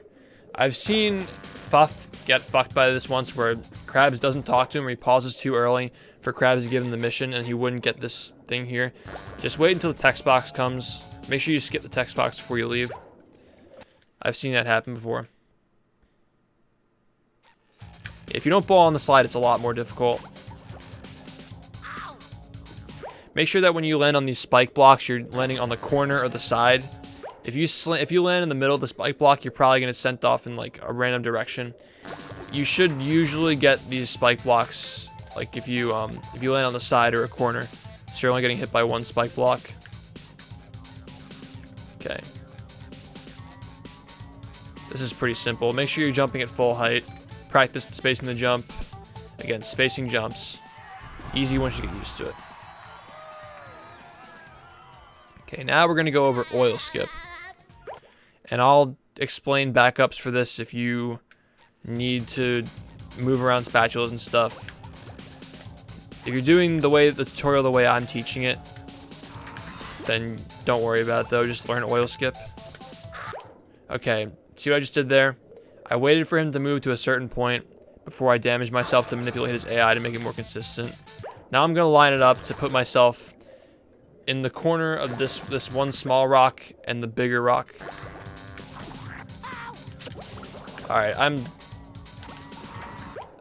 trying to explain it and like messing the camera around, so it's difficult to explain this and show you guys stuff while setting it up. I'm just going to do it once properly to show you how to do it, because it's really easy once you get used to it. Make sure you're slamming at full height, by the way. Here's what I recommend, actually.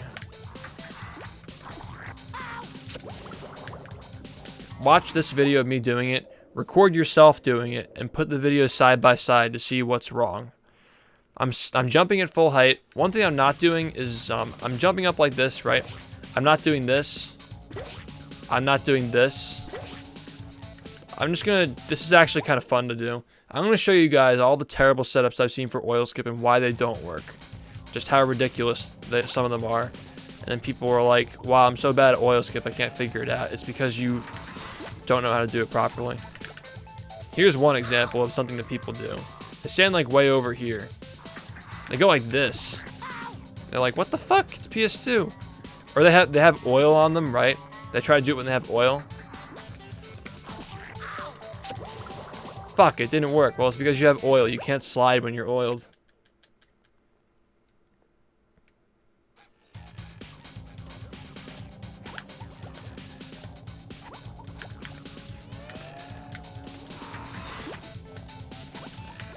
If you're doing it off of a load cycle, this is the way you should do it. Make sure you're jumping on the side of the spike block, by the way.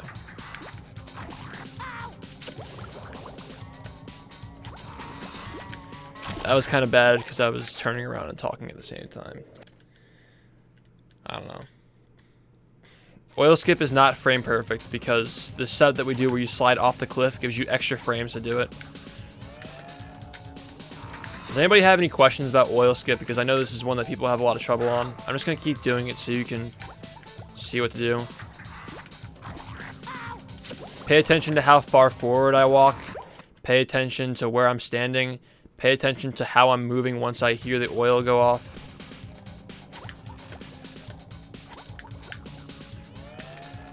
This is only difficult when you do it off of a non-load cycle because he stops in random spots. That's why I miss it in my runs sometimes. But you should never miss it if you do it like this. It's fairly easy when you do it correctly. But if anybody has a question about oil skip, I'm moving on. What button am I mashing? Okay, well, you don't have to mash. I mash out of habit. I'm mashing the Y button that does the bash boost. I just buffer the bash boost because you have multiple frames to get it when you set it up like this. But sometimes if you miss the input for it, sometimes it'll look like this.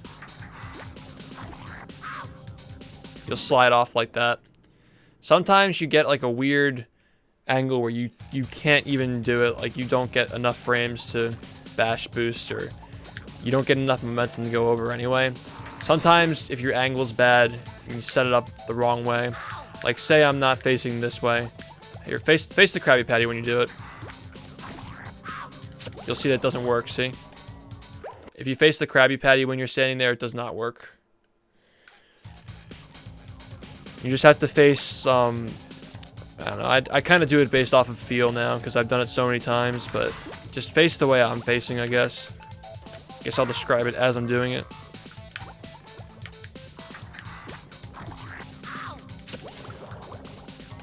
I guess I face to the right of the Krabby Patty. How important is the sound cue? Pretty important.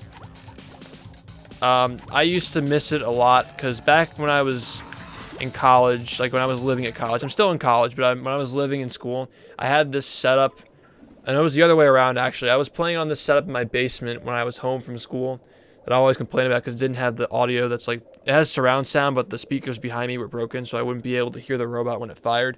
It's very helpful to be able to hear what you're doing on this. Just pay attention to the timing between the sound cue when the oil bot goes off and fires his oil bubble, and when I slam. Very important.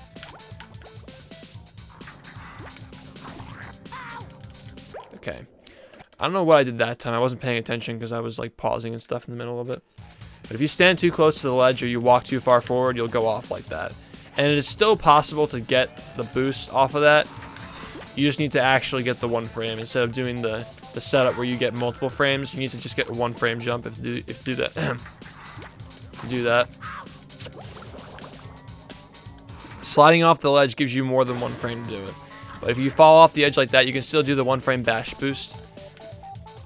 But it's just harder and less consistent. The visual. Yeah, sometimes you get a visual cue depending on where you're standing. Sometimes you don't. Anyway, moving on. Do you guys have any questions about SpongeBob's Dream before we move on? Any subs have any questions? If you're learning this game, maybe you have something Forbidden Skip. Don't worry about Forbidden Skip. Like, you don't need to do it. I guess I can go over it later, but it's just one of those things that you don't need to do if you're learning the game. And if you know how to play the game, it's self-explanatory. But I guess I can just kind of go over it. You just bowl off this block here. It's really inconsistent.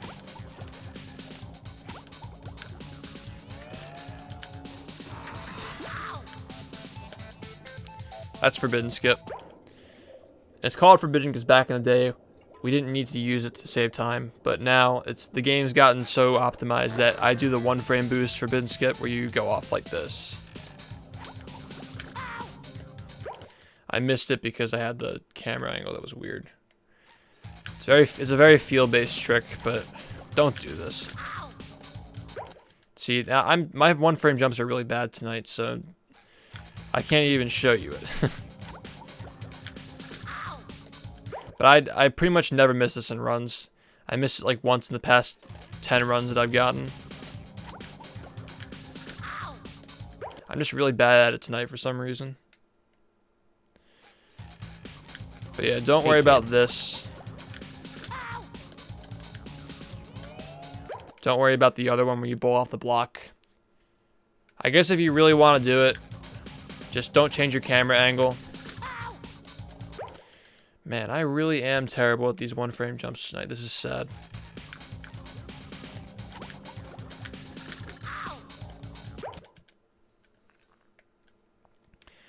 It's really bad trying to show you guys how to do this stuff and I can't even do it myself. Just one of those nights where I just cannot physically do it.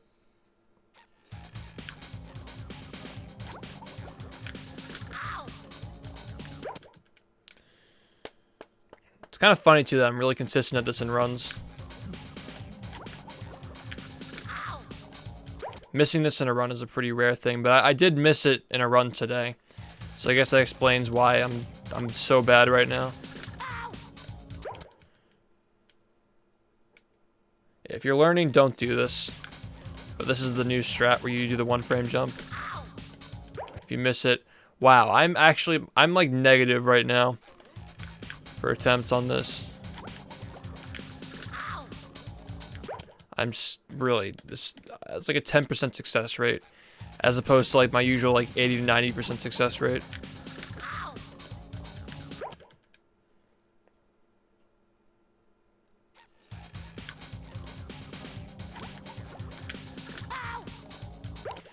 I'm probably just tired, but again. To practice something like this, you just need to do it over and over again, kind of like I'm doing right now.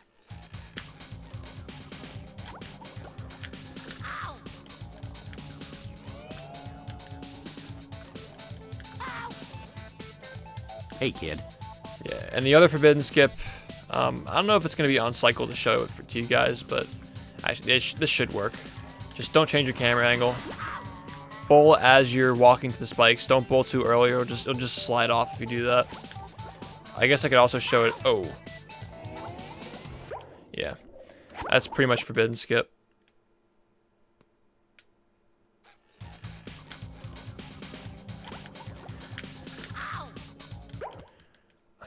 Just don't change your camera angle when you do any of this stuff. Bowl as you go up to the spikes.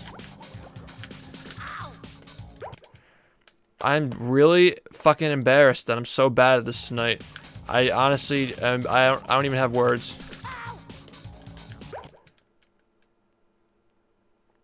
I got this 9 times in a row like the other day.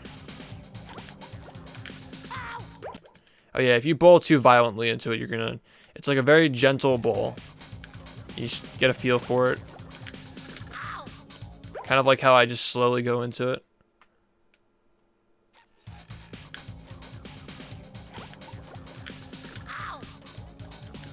But this stacks on to the concept I was talking about before, just bowling off a block, then doing the 1 frame jump that we talked about in Goo Lagoon.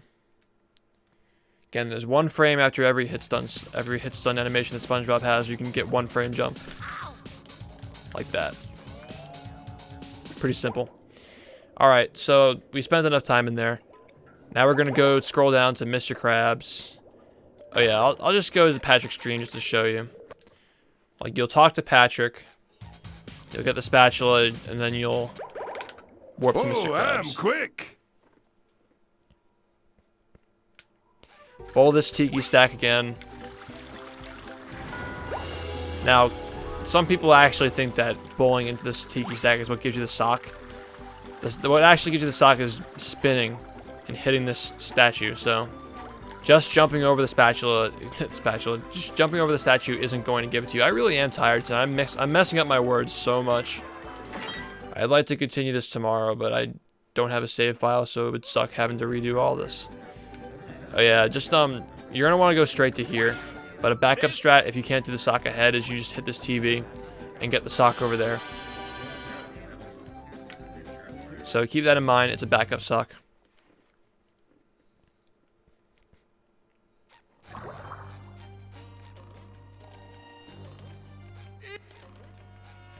Again with the 1 frame jumps here.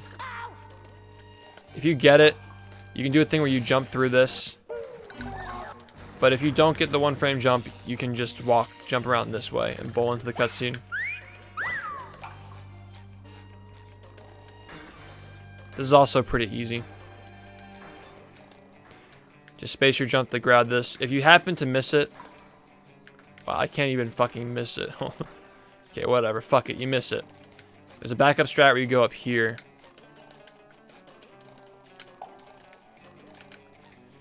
you can just grab the ledge, come up the opposite way.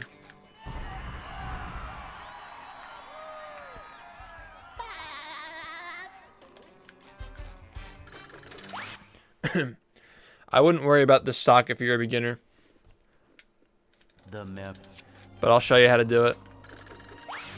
You need to do this quickly so you're on cycle. Do a bubble bowl to boost yourself over. Land on this little rod and just bounce up and get it.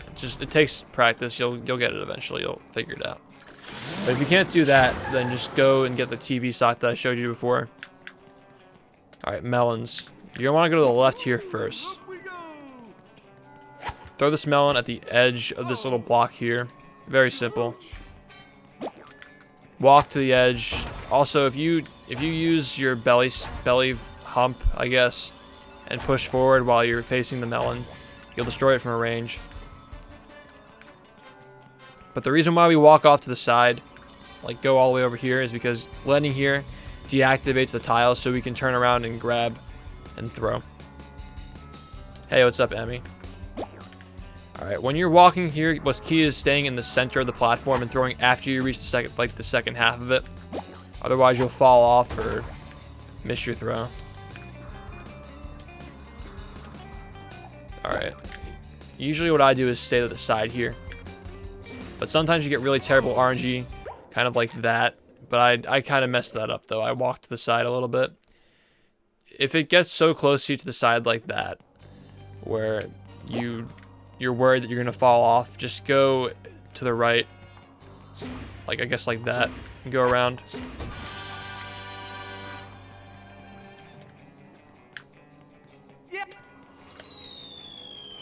Now, at this point, you should be checking your shiny objects. Obviously, we have a surplus because I was explaining stuff, but around this time, you should have around like 13 to 1400 shiny objects, and you should be good to go, usually. If you're under 1300, you're in a shit ton of trouble. You should want to be around like mid 1400s, though. Mid 1400s is good. Pay attention to where your shiny object count is in this run. Like when you're doing runs, at this point, check and make sure it's around 1400. Because you're going to need shiny objects to get in the sand mountain.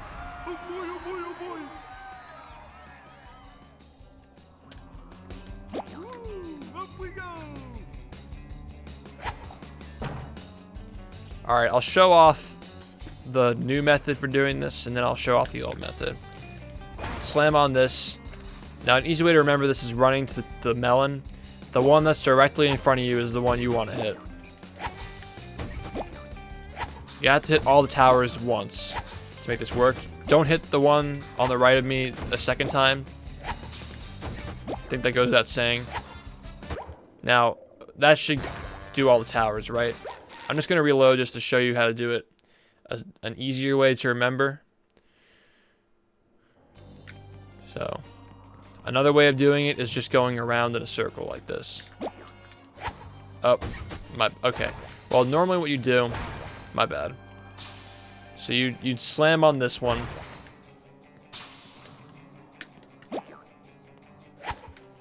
And just go around like this. And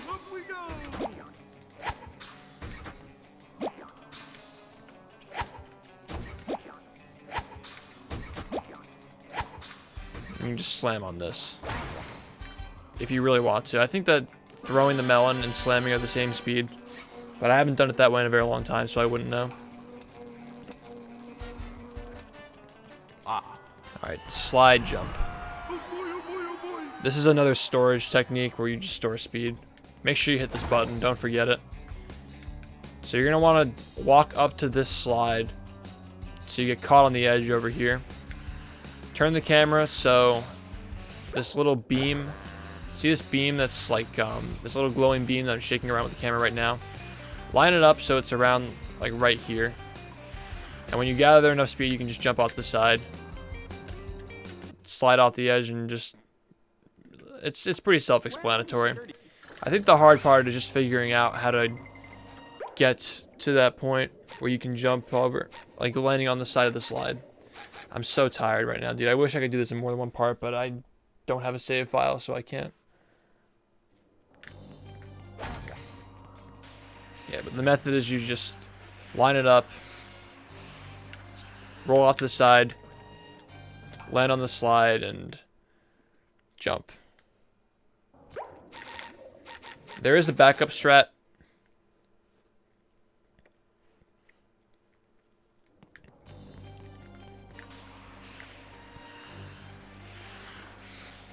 If you miss it like this, you can just go over here and just go into this area.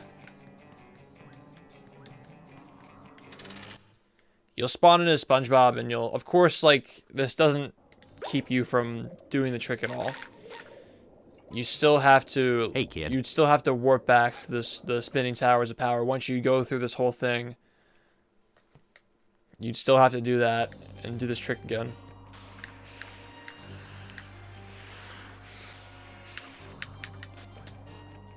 But then the difference is, like, after the Mermalair, you come back and do this after you do everything else. And then from there, you just warp to Bikini Bottom, where you start Sand Mountain. But this is what should happen, is you leave a SpongeBob, and then you security tunnel. So just hit this guy with a bowling shot. I'd say just run under this cliff here. Space your jump. Again, spacing jumps. Aim for this little flower thing here. Now, you're going to want to... I'm just trying to... I should probably pause when I explain this. So, I was just jumping in place there. That isn't how you're supposed to jump onto the ledge. I was just doing that so I could gather my words and explain. But here... I'll just start over. Once you jump on the flower part, you're going to double jump spin and slightly angle yourself to the right. You should land on that ledge. It's a pretty simple technique. A lot of stuff in this game is self-explanatory, so I don't understand why I need to make a tutorial for most of it, but that was just a one-frame boost off of the Thunder Tiki. Don't worry about that. Pretend I didn't do it. This stuff really doesn't require explanation.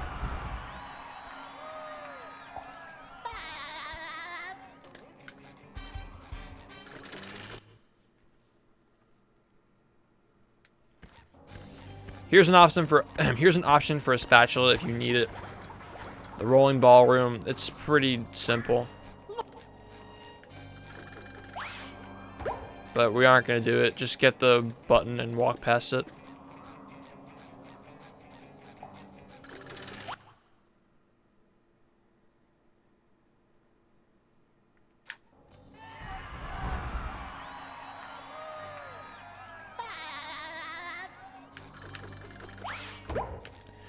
I forgot to update the stream title.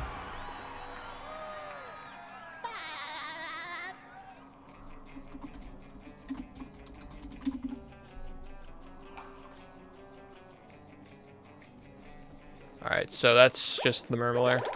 Warp to Shady Shoals when you're done. Oh, it's important to do this as quickly as possible, because if you don't, you'll miss the cycle for blocks. This is just movement. Practice it. Do what I do. If you jump at the right time, you should skip this ledge here that you usually grab. There's like this little ledge here you can jump on as well, but sometimes you'll grab it. If you do it correctly, you shouldn't grab them.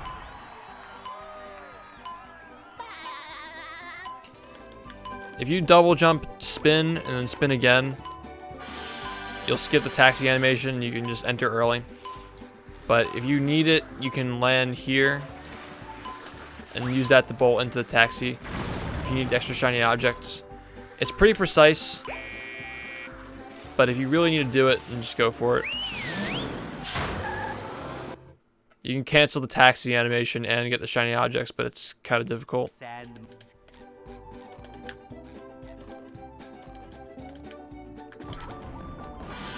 If you push forward and swing at the same time, then you'll get momentum and, like, you'll destroy the Sandman, and you'll also get the momentum to keep sliding during the cutscene, so you'll end up over here. If you need the shiny objects, just bowl this stack over here. And don't miss it like I did. But yeah, you should have 1500 when you enter here. Oh, I'm quick.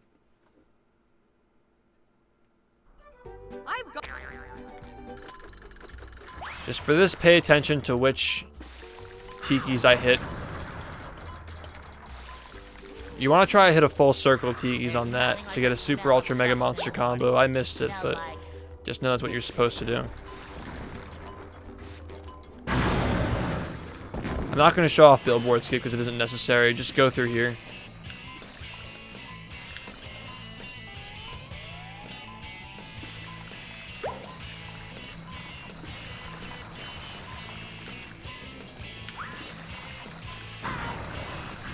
If you push forward when you're on a slide, going after those shy tikis, they'll disappear, so just don't move your analog stick when you do it.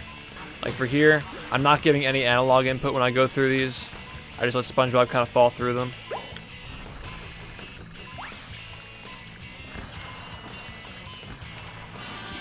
Be careful not to get hit here because you don't want to die. You have to redo half the slope.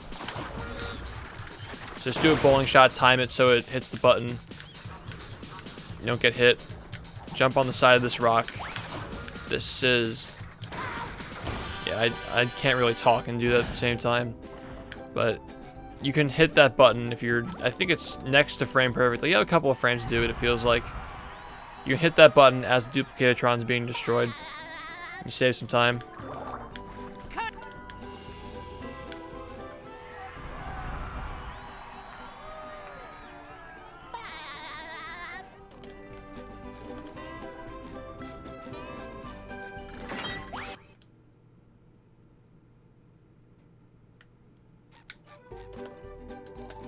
Alright, so as you see now we have 20 socks.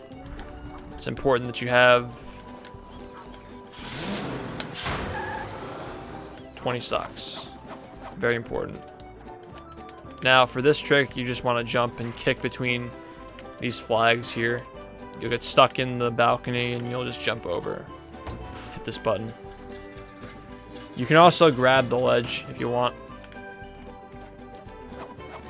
There are two ways of doing this. Actually, there are a few. You can just swing back and forth like this.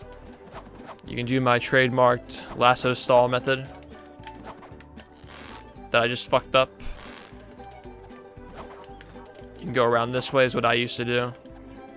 But on the Lasso Stall, you can just go like this as I was explaining before. Sandy's lasso properties, you can just learn how to use them. If you do it properly, you don't have to touch that ledge. And on the way here, just rub against that.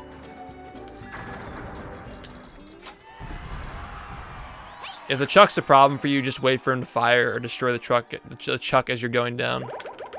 Oh, I'm quick. And just warp to Patrick.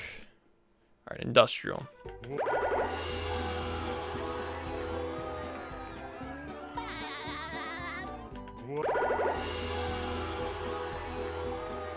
I'm just going to update this now.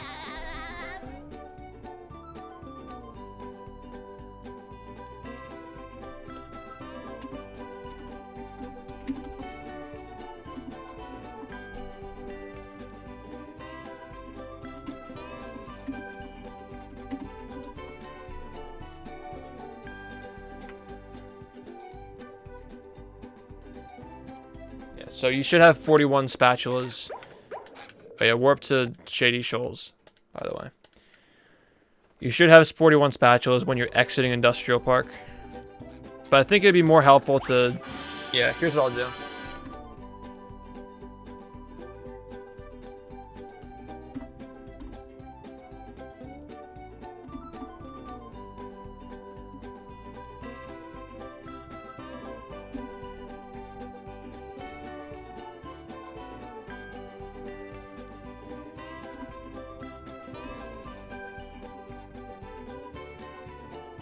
So, if you take a look at the numbers I just altered, Posidome, entering Posidome, you should have 18 spatulas and 13 socks. Entering Industrial Park, you should have 38 spatulas and 20 socks. Entering the Chum Bucket Lab, you should have 74 spatulas and 10 socks. So just know those numbers. Make sure you have enough to get to the next part of the game. Yikes! Hey, kid. Looks like SpongeBob's in for a rough ride. What I usually do is I camp him out over here, because it's pretty difficult for some of his shots to reach all the way back here. But you don't have to stand here. Just find a place that works for you. You can stand back here too. I just stand over there out of a force of habit. Sorry, I have a call.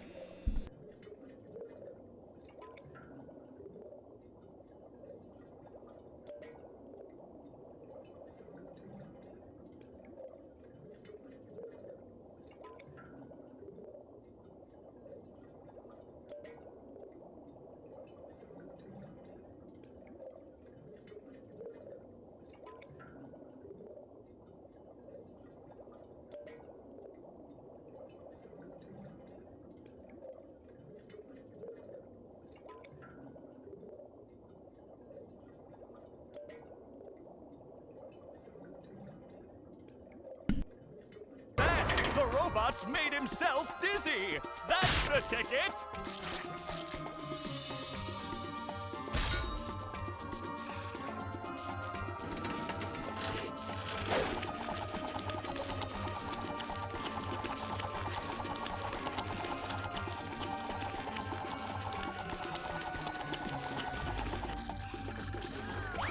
The robot better change tactics and fast.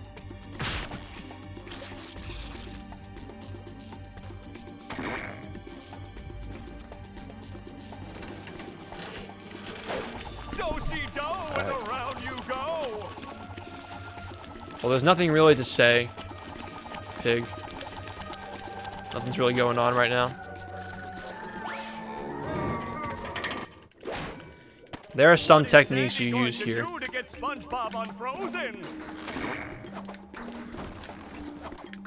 Like lasso stalling. If you lasso stall on this swinger, you're going to notice that those two boxes in the front of me are going to spawn. Or you can just stand over on this thing. But either way, if these boxes are here, you're going to want to stand on it and jump into his vomit cycle so it ends early. You can also stand here, but over here is preferred.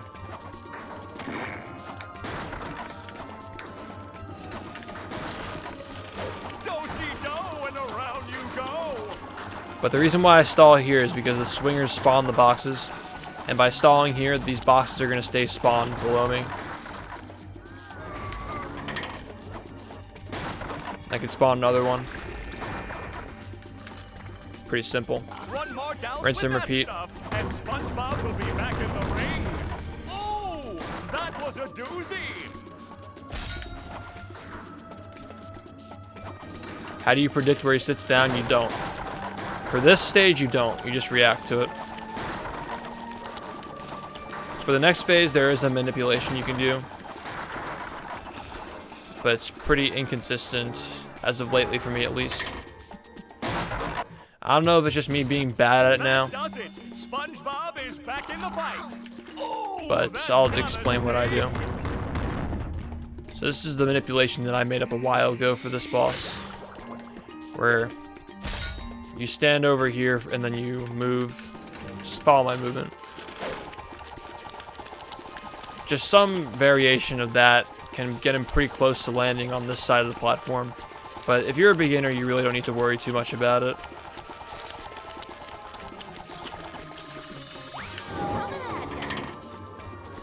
So only for that first phase do you do it there. There are a bunch of other small ways of manipulating him if he lands in certain spots, but I covered that in my full tutorial for Robo Patrick a while ago, I'm pretty sure. So I'm not going to go over that. I'm just going to go over how to do it correctly for the sake of time. As you play more, you'll know how to recover it from certain spots if he lands in some shitty places.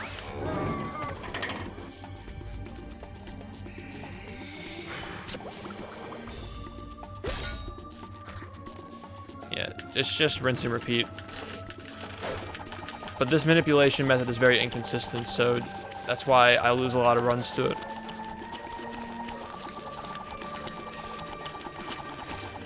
See, he should have landed there, but sometimes he bounces back and lands in the back or on the side. Wait, I split on Rock Bottom. I just realized that. I mean, I split on Industrial Park.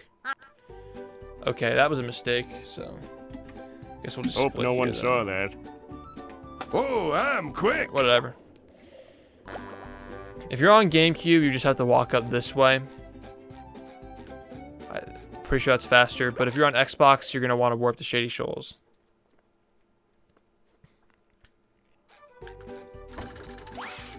This is the fancy taxi manipulation where you... fancy taxi skip. Jump over. Just kind of a stupid thing you can do. Welcome. Alright, so now I'm going to explain cruise boosting. I'm not going to go over RCB because it isn't necessary. People have a lot of problems learning this trick, but I'm just going to try to explain it as simply as possible. If you have a question, just go over the video again. See if it answers for yourself. So there are just a few steps. Do them in order. Walk into the candy machine when you're practicing. Make sure that you're sliding to the left ever so slightly like this. If you're trying to do this trick and you aren't getting this, you're doing it incorrectly. Make sure that when you're walking forward, this is happening. Now, you're going to want to use the bubble bowl and the cruise bubble on the same frame. That means you need to do it at the exact same time. If you miss it, if this happens and you don't slide, that means that you did the cruise bubble too late. If you do this, it means you did the bubble bowl too late. You need to get them both on the same frame like this. And if you do that correctly, you'll get a push. This is the easy part. The harder part is getting the second part. So you can do this once. Again, I did the cruise bubble too late that time. That time I did the bubble bowl too late. If you do not get this, you cannot do a cruise boost. Now, the reason why when I do it, like, it looks like this, it looks faster, is because I'm already so used to it that I don't have to wait for this to happen to know that I can get the cruise boost. If you're a beginner, you need to look for this cue. If you're sliding to the left, that means that you're ready to do it and not do the bubble bowl too late there. So you walk forward. If you're pushing forward and you're still sliding to the left, you do the one input and then you do the second input, which is the same thing, the same bubble bowl and cruise bubble on the same frame, but while this animation is happening, this animation here, you buffer a side input, you hold to the right as that, I'm just going to reload so you don't have to listen to that shit. As the second cruise bubble is going through, like this, the second you see this come out, you hold to the right. You hold to the right, and then as soon as this animation ends, you do it again. You should have a fast cruise boost. If you have a good cruise boost, you shouldn't be able to walk backward like I am now. As you can see, this is not a fast cruise boost. It's faster than what you normally get, but it still isn't fast. That's why I'm able to moonwalk like this. As you get better at the game, you'll get better at walking backward like this, so you can tell if you have a fast cruise boost or not. What I recommend doing is if you're new, and I'm just gonna get a bad one on purpose. If you don't know if your cruise boost is fast, try to just like walk back and forth. Just do a little shuffle, make sure you have it.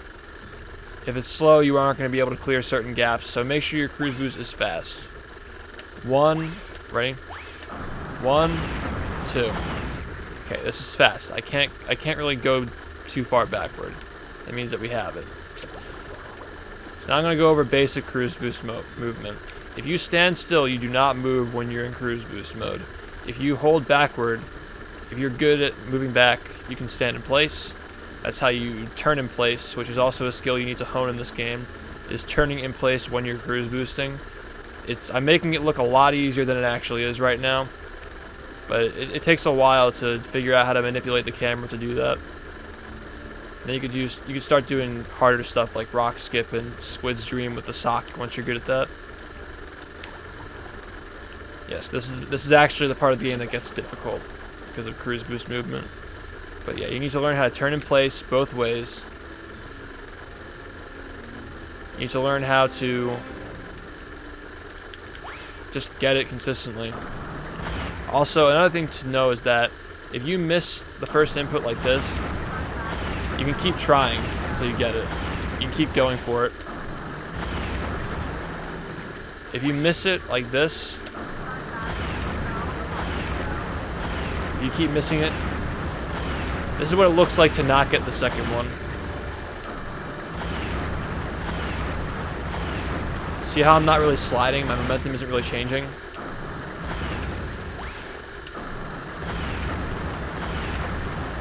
See how that one I kind of did a little bit of a different slide?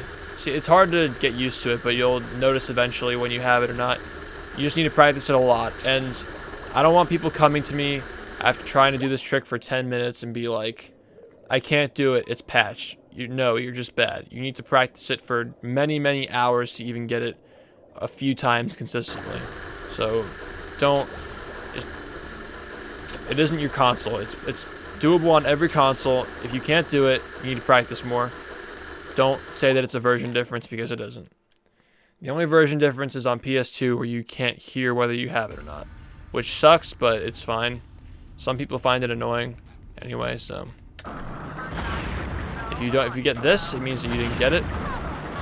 You should be able to hear the winding if you get it the first time. And the second time, the winding intensifies. So that's cruise boosting. So now that we've covered cruise boosting and cruise boost movement, oh yeah, we didn't even cover all the cruise boost movement yet. So Bubble Bash kind of acts like a super jump, because you're constantly being pushed forward. You can use a Bubble Bash to jump high in the air. If you slam, you continue moving while you slam. So sometimes you'll see people do this, like they'll do a double jump spin slam to clear large gaps, like this.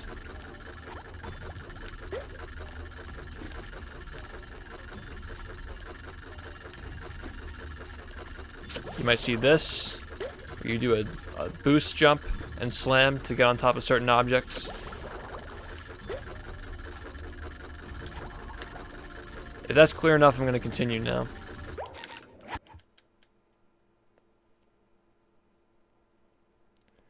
Okay, so you should start by cruise boosting on this candy machine.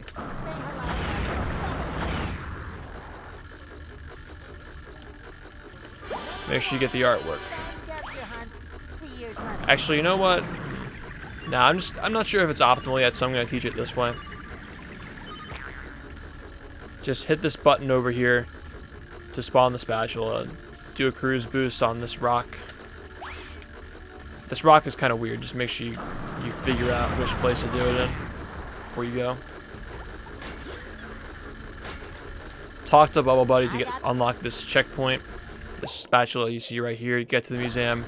You need to get that, otherwise you aren't going to be able to continue. You'll lose a lot of time at least.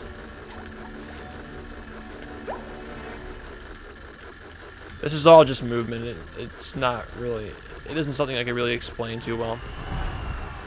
Another way to do this jump is like here.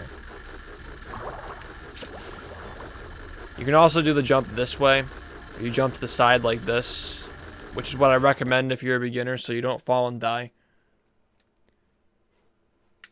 Alright, also you should cruise boost here. Use a bash boost. Oh wow, that was bad cruise boosting. I'm used to doing it on Bubble Buddy. That's why I'm bad at it there. I usually do it here, which you can also do that way too, but just practice your movement. Do what you see. These aren't really major skips, they're just movement things.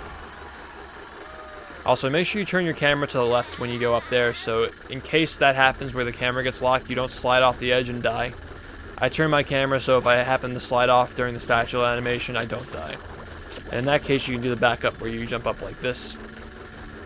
But in the case, the usual case where you don't fall off like that, you just want to turn around, do a double jump, spin, slam onto here. Now, I see a lot of people have trouble with this part coming up. You just need to line yourself up so you're facing these tikis and don't move. Jump with the bash. It's very simple. Take some time to line it up. Just make sure that you're facing these things. Move from left to right. You don't have to push forward to set it up. It's very, very easy once you get the hang of it. You have to make sure that you're jumping. You can't give any analog input while you're facing, like while you're moving to the tikis. You can only give analog input after you jump from the top of the tiki. See how I can move left and right like this? Set it up. Switch to Sandy because Let's be real, you aren't doing SpongeBob Museum if you're learning this game for the first time. I'm just going to teach the normal Sandy Museum, but I'll also go back and explain the faster one.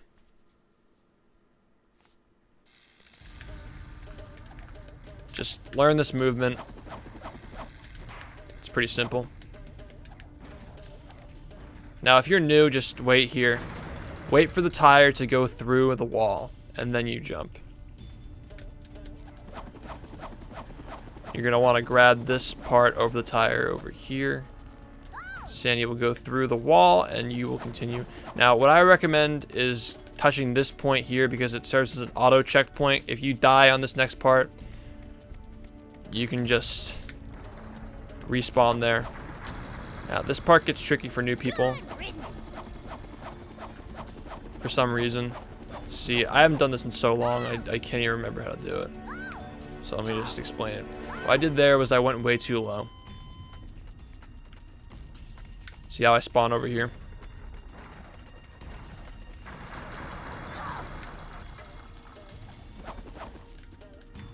So what you're supposed to do here is jump so you're level with where the tire is going to be when it gets to you, which is something I cannot do because I have not done this in like 5 months. But just don't do what I did those 2 times.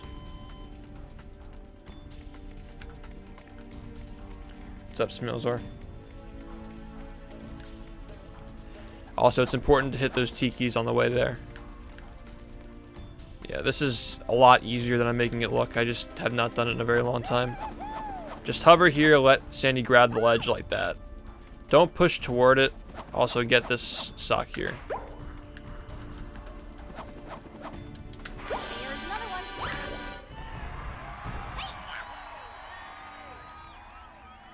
Oh wait, I just realized I checkpointed myself. Shit.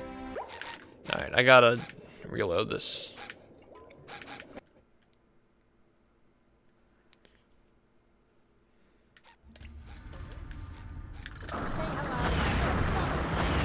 Alright, you mods, you can take it out of sub-only mode if you're gonna watch chat, because I don't want people trolling over this tutorial. It seems like most of the people who are watching, either like the subs went to bed or some shit, because it's very dead right now.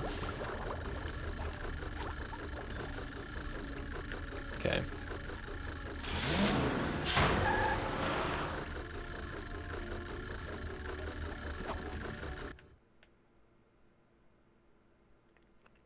Okay. If you're fast, do it this way. Just pay attention to my jumps, where I'm jumping, how I'm moving. You should be able to grab the sledge.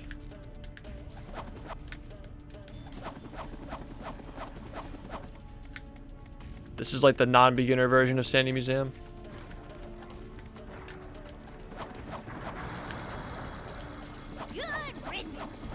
Just grab the side here.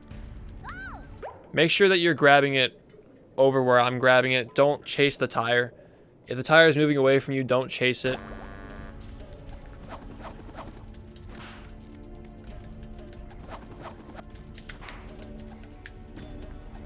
And when you're done, just get this picture frame and warp the slip slide in the way.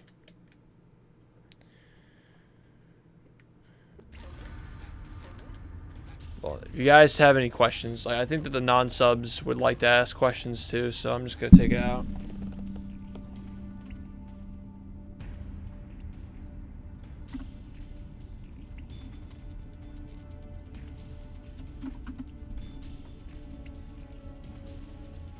Alright.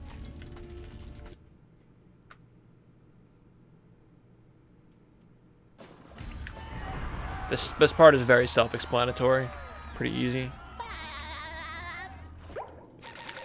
Just warp here. Just do what I do. When you get to here, just turn around so you don't get the Gary text box. Get a cruise boost here. Or if you aren't bad like me, maybe you'll actually get it. I'm just gonna restart just so you can see how it's supposed to be done. Man, I'm tired.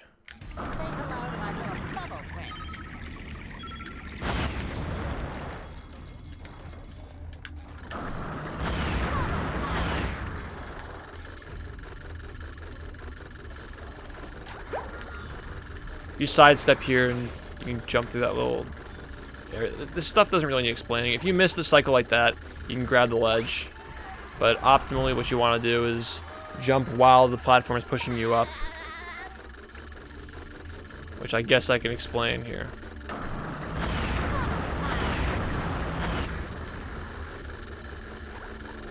Or not. Or, oh, okay, well that's new. If you jump while it's pushing you up, which is not what I just did.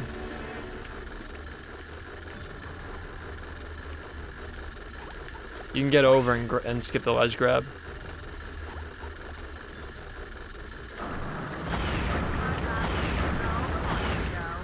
This rock's stupid. I suck at this, honestly. Yeah, if you can't cruise boost on this, just do it over here.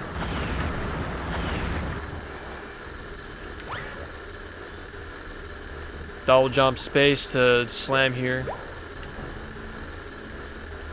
Jump at the edge of the trampoline and space your jumps so you don't fall into the trench. Just like very simple stuff that doesn't really need explanation.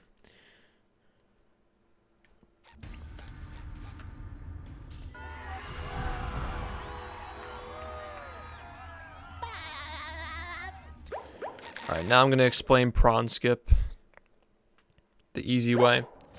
So if you can't cruise boost on this area here, you can just do it in here. Which I can't even do. Because I never do it on that wall. I always do it on the little arc. So you want to kind of get yourself into this upper area here, where you kind of start clipping out like this. And just mash the L button, or whatever button you use to cruise boost. Or cruise bubble, excuse me. And if you mash it, you'll just go through. And you just want to climb up these ledges. Position yourself right here. See how this little pointy thing is facing forward? You just want to time it so you can jump off, spin once, and you'll get it every time, pretty much. Yeah, it doesn't play on PS2, that's right. Now we're going to go to Goo Lagoon. I forgot to split for Rock Bottom. Right, Hope no one saw that. Hope no one saw. Oh, I'm quick. Yeah. I'm fucking tired, man. Okay. Get close enough so you can use the cruise bubble. Hit this button here. If it auto-targets, it means you probably got it. Then you can just come up here. If you want, do it here. You can do a cruise boost on that. Or you can do it over here. Whatever you prefer. The one on the deck over here is faster. In that case, you just do a double boost up here to get on top of the castle, which is what I do. Or you can just double jump and do it this way if you want. Alright, now I have to explain Save the Children. I recommend you do it without cruise boosting when you first learn it. Actually, for that purpose, I kind of want to explain it, but you just do it without cruise boosting, honestly, when you first start. So I'll just do it that way.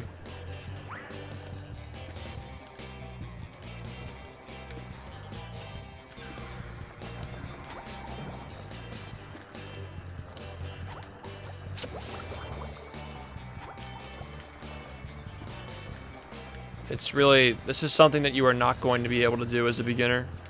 So you might as well just do it this way. But the reason why I have it in the run at this point, just because it's slow, I want you guys to at least have it ready to be able to do it later. So when you do learn cruise boosting, kids, you can do it that way.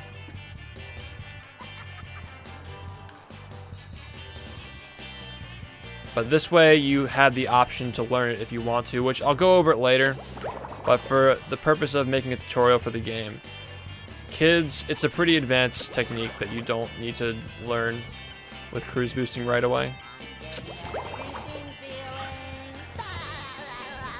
Just because it requires you to get a cruise boost first try to actually make it work. That's why I don't like teaching it to beginners. It's very unfriendly to new people. So just do it without cruise boosting. And if you have a cruise boost, I mean, you can get a cruise boost like right here, can't you? You just like get it right there, I guess, or get it on this sign or wherever. The point is that you want to get over here so you can fire a missile at this guy. Now, if you're on GameCube, then you just walk back to Larry. But if you're on Xbox, because you have fast load, you just warp to connect the towers. Timestamps. I'm sure somebody in the comments section will just put them down, and then I'll just pin whatever message they use. The timestamps are the splits, by the way. So you just skip to the end, you can see where everything ends, vaguely. Alright, so now we're just going to go to downtown Bikini Bottom. Oh, I'm quick. I can explain kids after this. Oh yeah, wait, I fucked up. Okay. So you're just going to buffer a cruise bubble when you get into here. And detonate it behind this thing. Don't use it to hit the actual box, just guide it behind the guide the missile behind the box. And then detonate it on your own.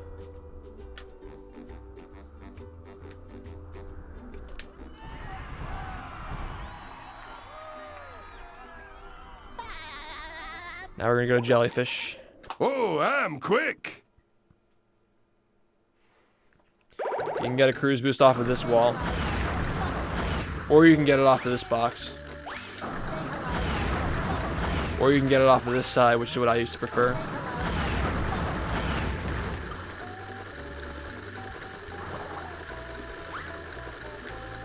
Now you can just jump over here out of bounds. I recommend you spin slam, but you don't need to slam. I personally don't slam, but if your movement isn't that great when you first start out, you might as well just slam.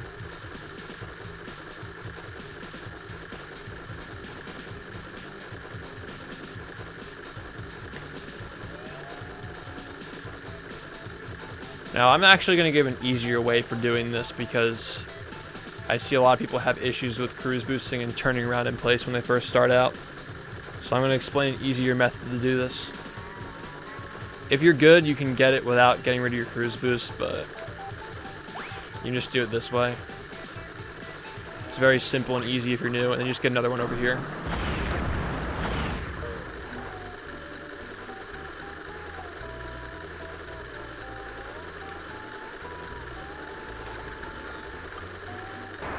If you jump around like this, you can get the spatula like that. I recommend not doing a single jump though. I recommend doing a double jump because it's easier. But then you can just slide off, do a bash, double jump, spin. If you can't do this, then no problem. Just get rid of your cruise boost right there. Hit this button. And it has the same effect. You just get this spatula and then you come around the other way.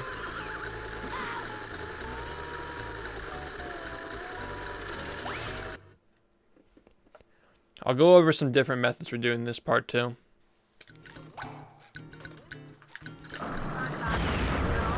Cruise boosting here is what I recommend. Then you go off to the side, double jump slam onto this to get over. But if you don't want to do that, there are some other ways of doing this. You get a cruise boost, you just jump over here, let the cutscene go. Nice and easy. Don't worry about anything. If you're afraid of bringing the hand back into the run, you might not want to go this way. There's also another way to do it where you go around this way, jump on the side and jump this way. There are a bunch of ways you can do it.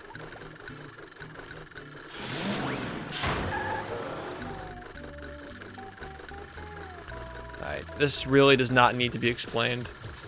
Just try to get rid of the robots as quickly as possible so they spawn faster. That's basically it. Pretty simple. Not much to really talk about. If you slam on the area where the robot spawns, you can get up early. Like that should have worked, but I missed it by a little bit. Kind of like that, but you're supposed to land under him. And then he lands on top of you and gets you up early. By the way, I never get RNG that good during my runs. Just wanted to point that out. This game fucking hates me when I'm on runs. Alright, if you're on GameCube or PS2, you're going to want to walk back to Mrs. Puff.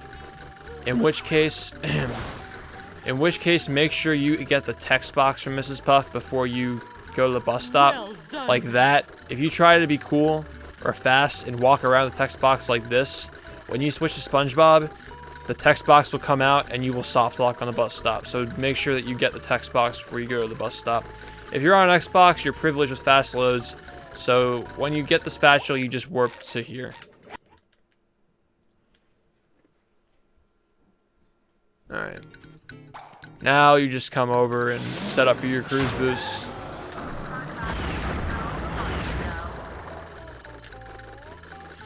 And just movement from here on out. Now, you aren't going to look like me when you first start doing this. Alright, well, that's not what you want. That was stupid. Okay. You want to skip these ledge grabs. Like that. Pretty sure that goes without saying, but I fucked it up. Just don't worry if your movement doesn't look like this. You can skip this little text box here if you jump around like that, but if you're afraid of that, you can just go around this way and take the text box, whatever. Not really important if you're first starting out. Also, make sure you do a double jump here. Let yourself sink into the wall a little bit so you can make this jump over here. I recommend getting rid of your cruise boost here and getting this spatula because there is a strat where you, if you have a good camera angle, you can stay on this little platform and you'll just spin around a little bit. But I recommend just getting rid of it if you're new. Because if you miss it, then you just die and you lose like 40 seconds. Bubble buddy. Alright. Hardest boss in the game.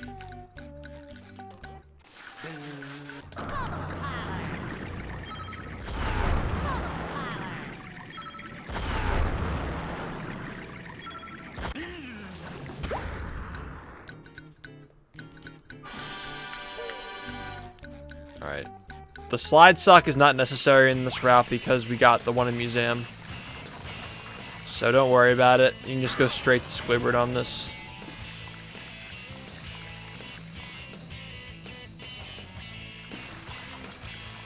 Also, at this point, you want to make sure your shiny object count is around like 26 or 2700.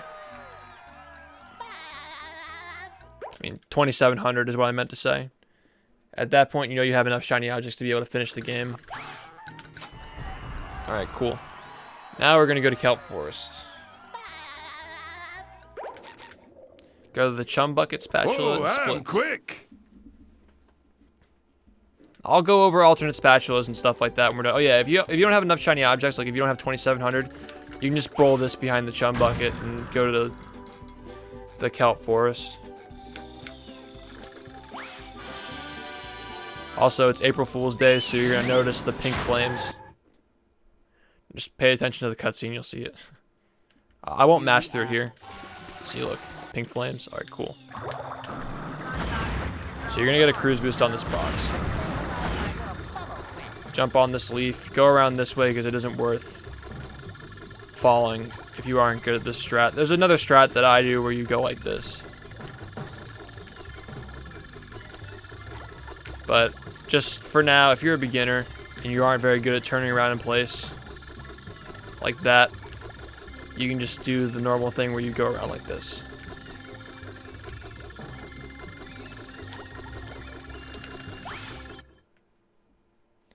And don't get discouraged if your movement doesn't look like mine. It took thousands of hours of gameplay to get to this point where I am, so it's just look at it as like a positive motivator. You can look like that if you play enough. It's fun. It's a lot of fun. Alright, cool. So there are a bunch of ways of doing this. Make sure you get the time challenge, by the way. It's important that you actually hit A and not B on that. The way I do it is I get myself caught on this ledge here, jump forward for this little edge, and then spin back. It takes some time to get used to. I'll just reload just to show you another method. There's another one where you go around like this. I guess I could try to show you the one that Ringo does.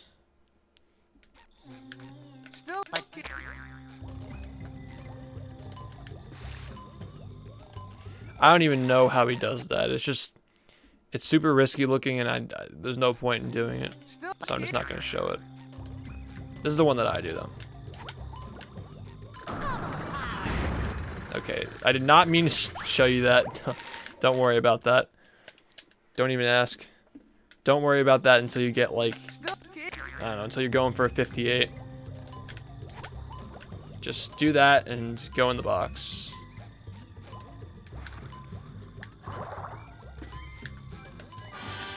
Get the trigger.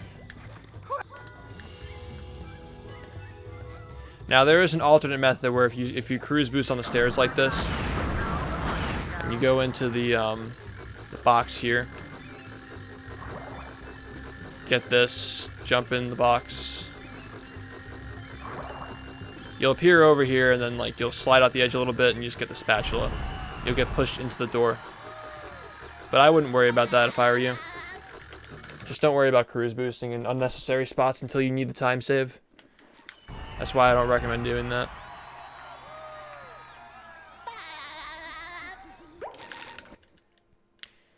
You know what? I just realized I should have gotten the sock on Jellyfish Rock slide.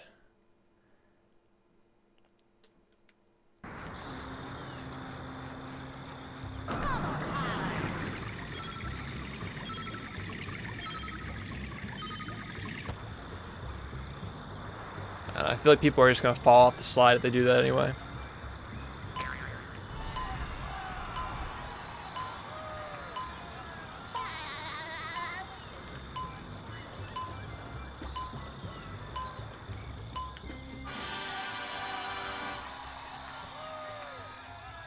What's up, Beat?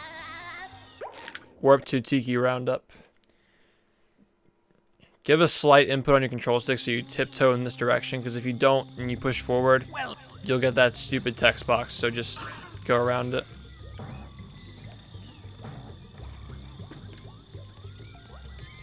Okay, I guess I'm showing you guys, I really don't want you guys to do Squid Dream sock though, so I'm just not going to show it.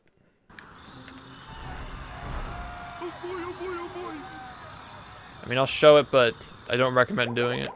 Actually, no, I'm not going to show it. I'll show it later. Oh, I'm quick. But Squid Dream,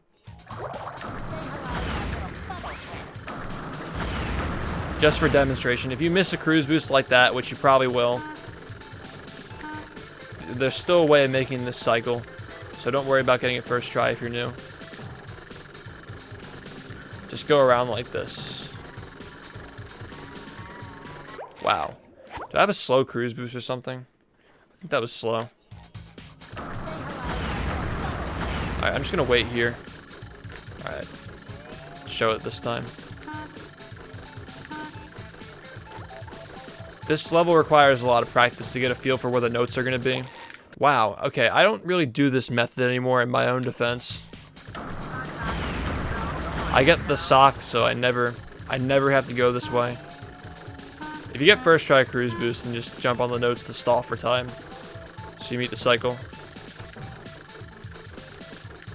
But just go for the notes. It's like,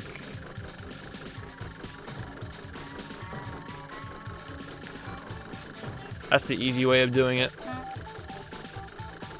There is a way with the sock that I'll show you. Now I guess I'm kind of obligated to show you. I really need to go to bed, man. It's getting late.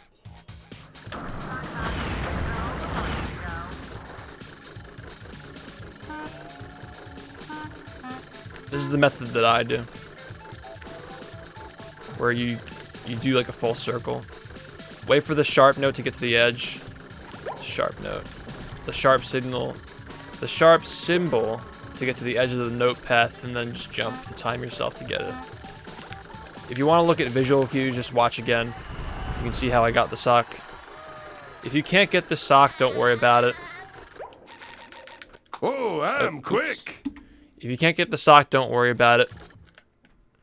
Because you can just get the one under Jellyfish slide that I'll show you later, or any other backup sock that I'll go over after I finish. Alright, Sandy's Dream. Get a cruise boost off of Larry. If he's facing you like this and you're sliding off like he's a box, you can get it pretty easily.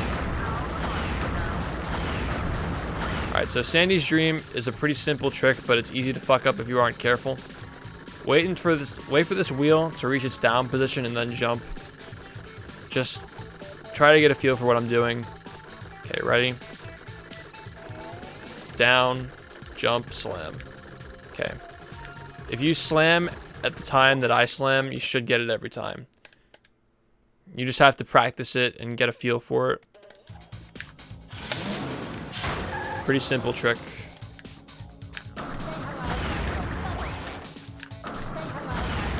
Funny thing is, back when I did the tutorial for this, like the original one, I'm really not playing well. I'm exhausted. Back when I originally showed this in the tutorial, it was actually super difficult to get. It was like unknown how to do it consistently, but yeah, what I did there was I didn't slam at the right time. You need to jump. The way I do it is I time myself by jumping when the wheel goes down. But that might be different for you. There is a way of doing it consistently, though. You just need to get good at it. That is not how you're supposed to do it. Sometimes you'll get that where you glide over. I'll show you some other ways that you could possibly fuck it up.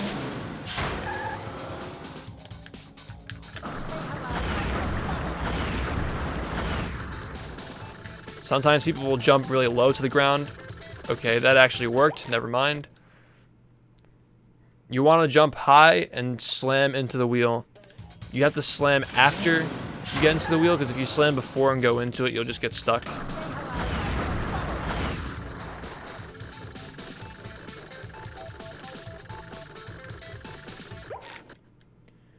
Let me show you what happens when you slam into the wheel.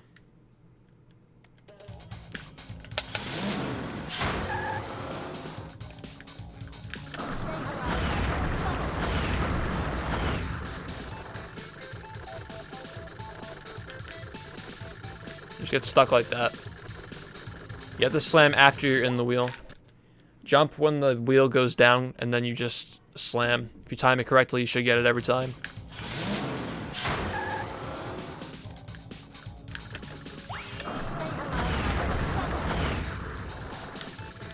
My cruise boosts are absolutely shit tonight. Absolute shit.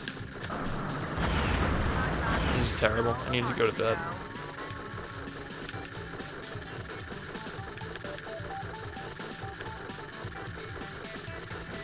And if you hit that stack, if you rush by it, you should have 3,000 shiny objects by the end of this, and then you'll have enough to go to Mr. Krabs.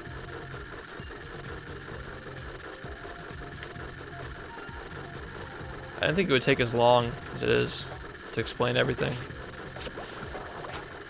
in so much depth. Okay, when the spatula animation ends, you're gonna go to the chum bucket. Excuse me, the Flying Dutchman's graveyard. So you go to Mr. Krabs and split. And as you're entering, you're just gonna talk to Mr. Krabs. So that. If you follow this route step by step, you'll be on your way to getting good at this game. But just like the order of spatulas that I do is very important if you're gonna improve your strats and optimize. You can get a cruise boost on there and bubble bolt into this taxi from back here. If you do it too close, you will soft lock, so don't do that. If you're unsure about it, if you tried it and you failed it, just instead of doing that, just walk instead. Don't use a cruise boost, it's fine. What I recommend you try to do is learn how to cruise boost on this pole here.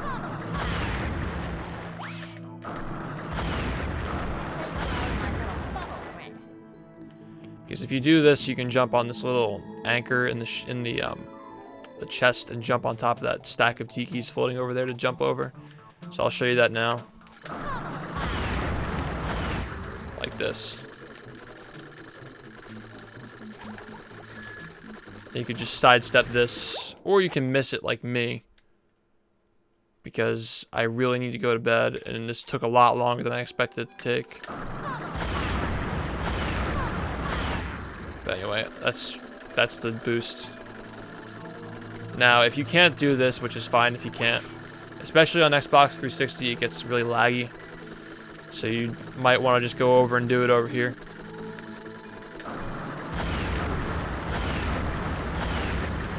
Alright, what is wrong? I need to just figure this out for a second. I need to stretch my hands, because something is not right tonight. I'm just missing everything. Everything that's frame perfect, I'm just missing it. Okay, you can just get it there, go across. juke the chuck out so you don't get hit by him. If you miss this, like if you fall down here, you can just do a little boost.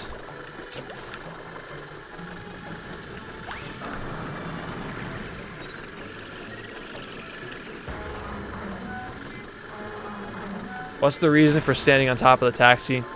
Well, it stops the spatula animation from preventing you from moving.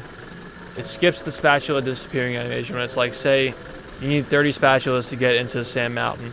If you fall on top of the sign, you're in the zone for leaving the area. So you can leave before it ends, like before the cutscene ends. You save a little bit of time. Get a cruise boost off of here. Wait for Chuck to fire and just jump. Line it up so you hit the spatula and you get pushed over here. Sometimes if you fuck up, you'll get pushed into the goo and you'll drown. Another thing too is make sure that you don't double jump into these spatulas and land, because then you'll get a little bit of a laggy animation. Say like you do that and you go this way, and then it turns you around after the animation is over. So make sure your double jump is finished before you run into the spatula. Always run into these spatulas before getting them. That's very important.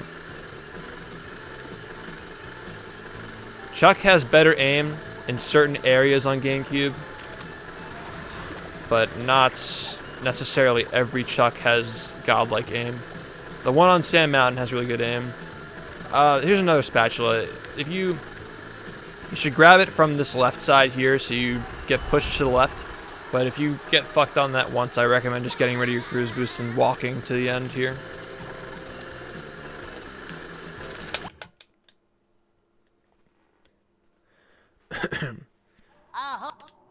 Alright. Oh yeah, wait. Here's another option. There's a sock under here. If you jump, spin, jump, you can get it. If you're actually good, unlike me. I don't really do this without cruise boosting. I do this with cruise boosting usually.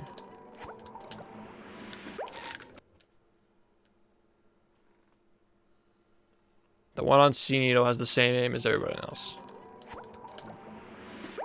Alright, well, apparently I don't know how to get this sock because I don't play anything but any %. And I always use cruise boosting when I get it. Alright, so you just double jump. You just spin, jump, spin to get that sock if you need it. If you can't do Squid Dream, just get that sock.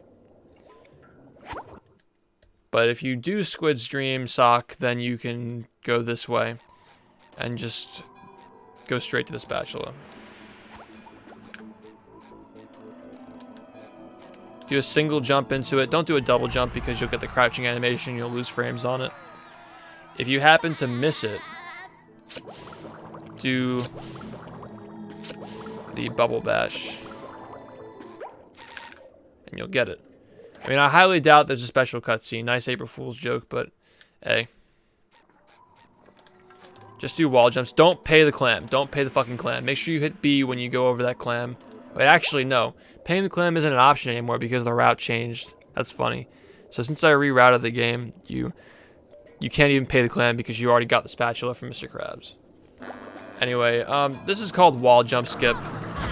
If you can't do it, that's fine. Just don't worry about it.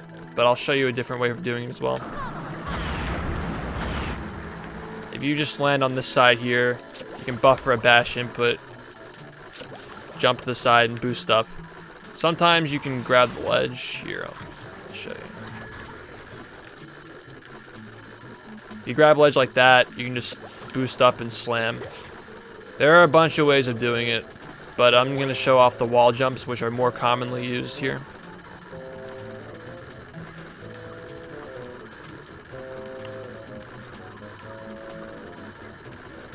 So there's like no technique to this really, except for just not moving. Let me show you what it looks like if you're moving your analog stick while you're doing this, and why it doesn't work. If you push back and forth, you won't get it. Just get on the first one and just tap A. Tap A. Tap.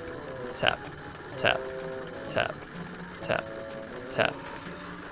And I'll show you that you can get a cycle where you catch the early one and you just grab here, watch.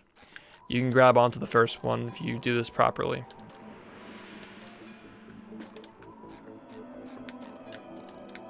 just jump on this side thing here. And if you do it correctly, you should get it on time.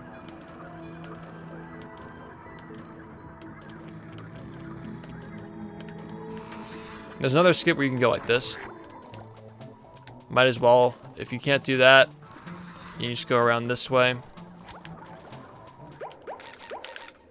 Yeah, but what you would like to practice if you're doing this is just going around it. Or you can do the manual cruise boost like what I do. Now, you know what? I'm not gonna... That's kind of complex. I'm not gonna really expect you to learn how to manual cruise boost if you're just learning cruise boosting, so just do it this way. If you can, do it this way. If not, just do wall jumps.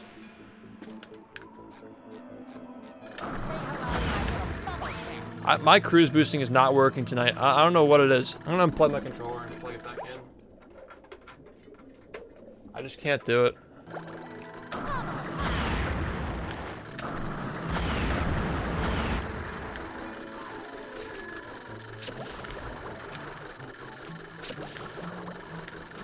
Make sure you do a bowling shot, not into the spatula, but next to it. Because if you do it into it, you might lose frames. You'll fall off the cliff.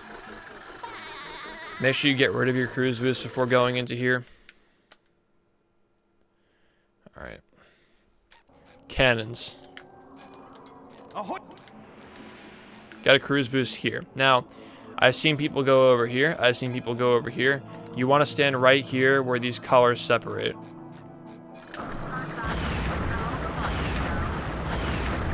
Please excuse my shitty gameplay. I just can't cruise boost tonight. I don't know why. Just wait for the chuck to hit you over there and just get this button.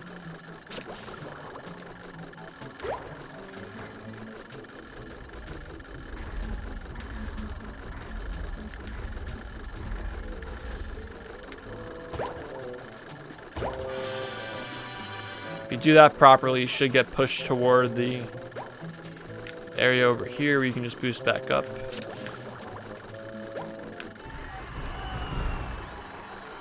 Get caught on the edge of the chest here and do your cute little button slam. Now you have to do this, right? You have to get this cutscene, otherwise you can't access the Flying Dutchman boss fight. So I don't want anybody saying, hey Shift, I found a skip where if you don't get the chest, you don't have to get the chest. Like, no, you have to get the chest, alright?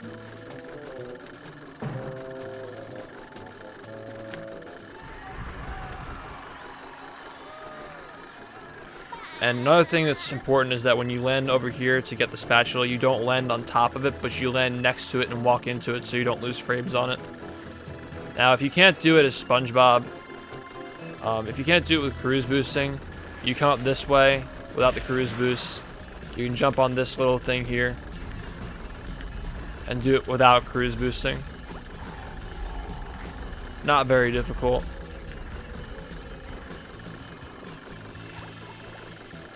And you get this. Wait for this to come back up. Jump up here again.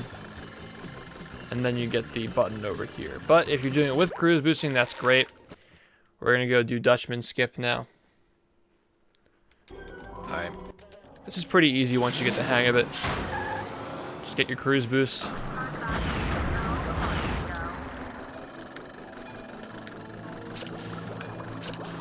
Hey, kid. Now, I'm going to do that again just to explain, like, what's going on here.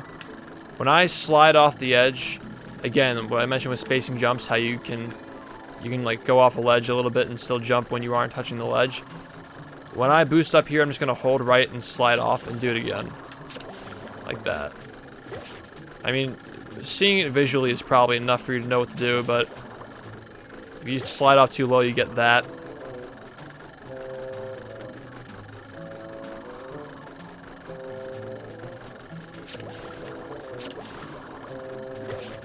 Just slam.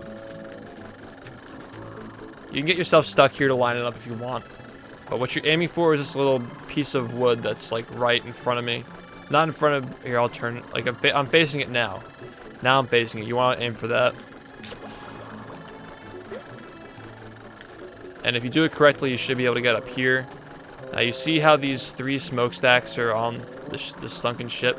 You want to aim for the one that's all the way on the left. It's one in my vision right now. So you're going to do a jump, a full jump spin to get to it. And you should get the spatula. What's up, Josh? How you doing? Okay, now we are ready to go to Patrick and finish the game. Oh, I'm quick.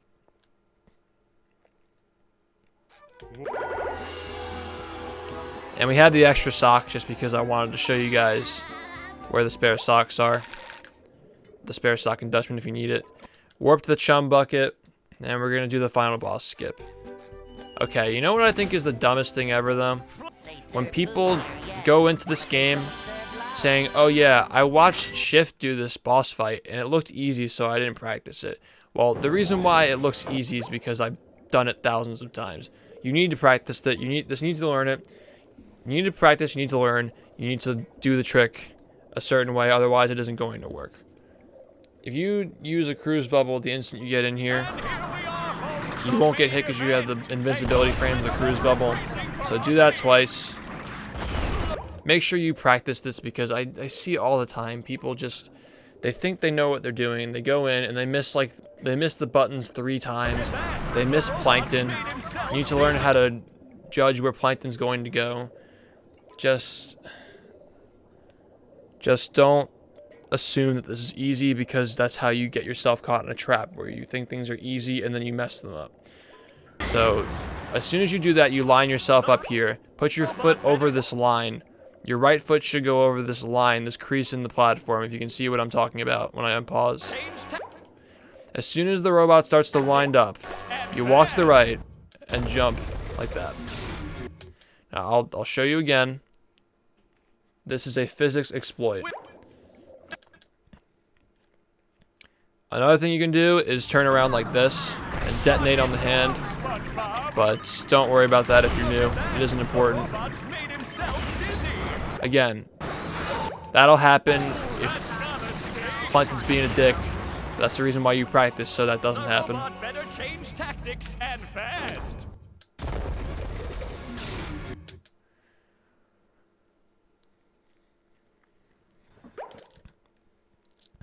I use an audio cue, so just listen to the audio when I do it, and you'll understand how to do it. Just too big for a direct attack like that.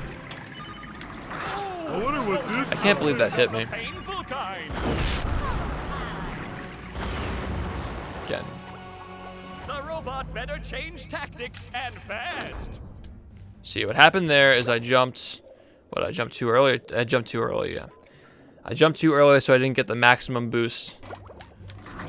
I'll show you what happens if you jump too late. I guess SpongeBob won't be winning that way. Do-si-do and around That's what happens if you jump too late. That does it. This is what happens if you have no idea what you're doing. I guess This is what happens if you have no idea what you're doing, take 2. Yikes. Looks like SpongeBob's Don't do any of these in things. for a Don't be ride. this person, because I've seen all these things before. Don't miss the trigger. The trigger is directly above the platform where you spawn. So if you miss it, you can't just do it here, because you won't get it. There's no trigger up there. You need to do it over here on this platform. Don't jump too late. Again, here's another thing too. If you miss it, don't reload the level. Just go to this trampoline and do it again. Just like that.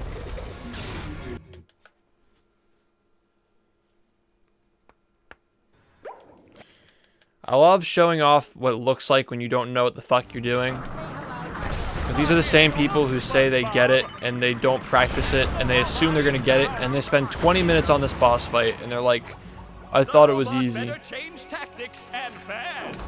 Pay attention to the audio cues. I'm moving to the right and jumping when this happens. Just pay attention. When you hear the little like smack, when he hits his hand against the platform, you move to the right and then jump. Also, don't do that if you're new.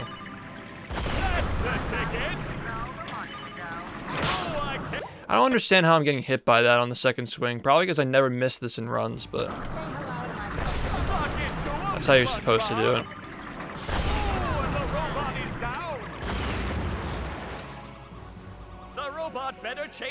sticks and fast. See how I sync it up with the sounds of the thing getting hit? Will Spon... Also, here's a new strat that I found like a little while back. Oh, oops. Suck it to him, SpongeBob. That's just an AI manipulation bowling shot thing you can do, but again, don't fucking do that. That's just stupid. All right.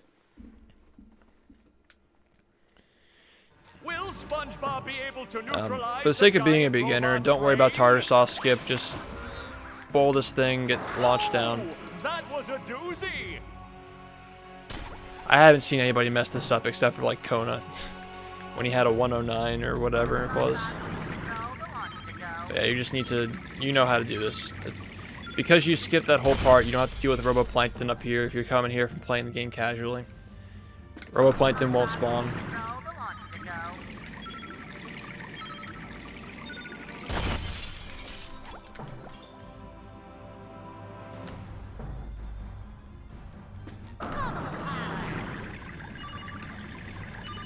And timing ends when you hit this fuse. You've just met the No sooner, no later. Sponginator.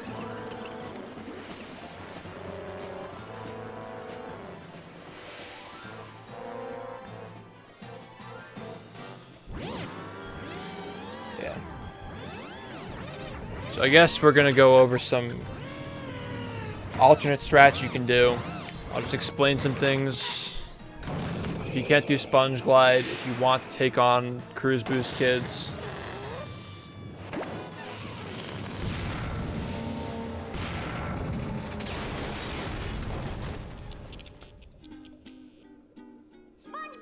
Do you guys have any specific questions? What? Oh, yeah. All my plans ruined. That does it. I'm becoming a lawyer. You haven't defeated me yet. I still have lots of robots all over Bikini Bottom. I'll summon them all, and then we'll see. Uh-oh. I'll destroy you. You'll destroy me. Anybody? I'll destroy you. I'll destroy you twice as hard. What makes those trampolines derp? You mean if you jump on it and it doesn't send you to the platform? If you jump on it too early or in an awkward spot, you can just soft lock and just not make the platform. So just, I guess, practice it if you really need to. What capture card should you get for your first one? Get like a Dazzle, or like, if you get like an Easy Crap for like 10 bucks, Easy Cat. That's what I started doing my runs on until I decided I wanted to actually take it seriously. So you're fine with something like that. Anything inexpensive. Easy caps are fine, but they will break eventually, and they're super fucking shitty. You can download the splits that I used on speedrun.com resources. I'm going to upload them so you guys can see them. Sandy is right. Well, I thought she was a squirrel. I'm being punished. I don't know for what, but I'm being punished. There's still work. The program that I'm using is called Live Split. I guess I'll link that in the description as well. We can't rest until Bikini Bottom. But I recommend splits for your first runs just so you can have a map of like what you're doing, like a list of things you need to touch.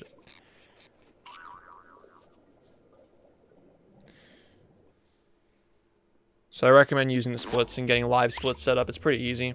I use OBS Studio to record my runs. So it's a good program. I recommend it.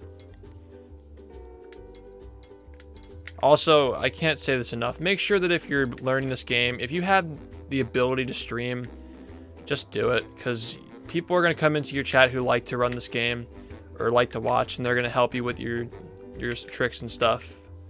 So I recommend just streaming so people can like enter your chat and give you help, and like you can build a community behind yourself and get better faster if you just stream. And when you start doing runs, you should stream them too, because it just gets people more into the game. I can't stream 24 hours a day, and the more people are running this game, the more people will want to run it. I don't like that like some players, especially like really good ones, don't stream their attempts most of the time. Or they stream on like some alternate account that doesn't have the game listed on it so nobody can watch it. I don't think that's the way you should play the game. If you're part of a community, you're kind of like, if you can stream, you should. Because not everybody can stream. Some people have shitty internet, some people, you know. If you're really good and you have the ability to stream, you definitely should. Even if you aren't good, you should still stream because people can help you out and you can meet people who have similar times. You can race them and stuff. So that's why I recommend streaming. And I really wanted to go over that because it's very important as a member of the speedrunning community to just fucking stream your game so people can see it. And maybe you'll inspire the next person who comes up and gets another 59. So who knows? You never know. You never know who you're inspiring. So that's why you should always stream. The next guy who shows up in your chat may be the next 59, so that's why you should do it.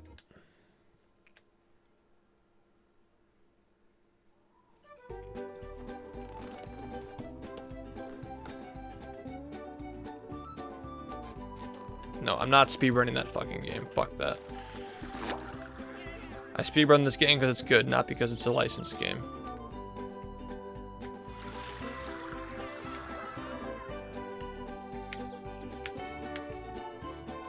Case in point, like, can you do this in Scooby-Doo? No.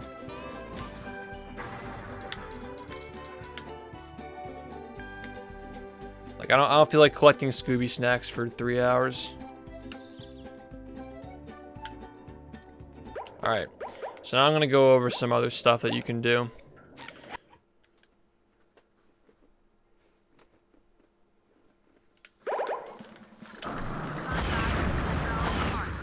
Okay, ignore the cruise boost. But, yeah. Another thing you can do is if you can't do sponge glide, you can just go around like this. And go under the goo here.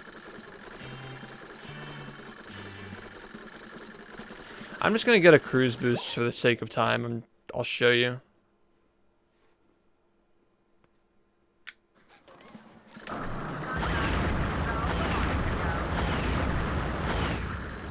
What game will I run after this?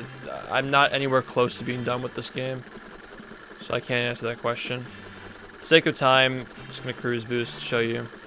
You can walk under the goo here.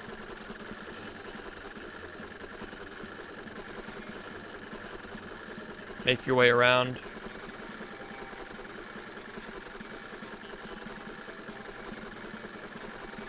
This is what you would do on your way to Sponge Glide if you can't do it. You would just go over here. Go under the moat. And then there will be a spatula like right over here. Wait, how do you get around this? Excuse me? Go like this way? Yeah. Hey, kid. You have to hug the castle wall so you don't get hit by those things. But if you get over here, there should be a spatula like right over here. And when you get that, you would warp to over the moat. This is an alternate route for if you can't do Sponge Glide. So you warp to over the moat. That was a weird ledge grab. You go around this way. And keep in mind, if you get an extra spatula here for over the moats,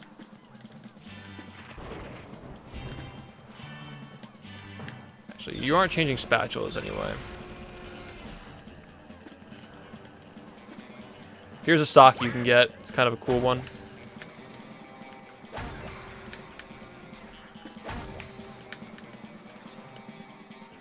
Fuck. It's a lot easier with SpongeBob.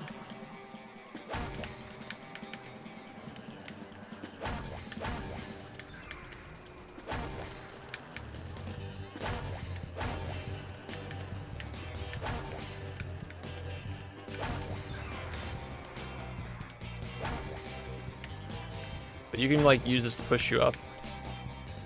Like that, yeah. That's an alternate sock that you can use. You can also do... You can't grab this as SpongeBob, apparently, but you can as Patrick. Like that, yeah. Because Patrick can jump slightly higher than SpongeBob can.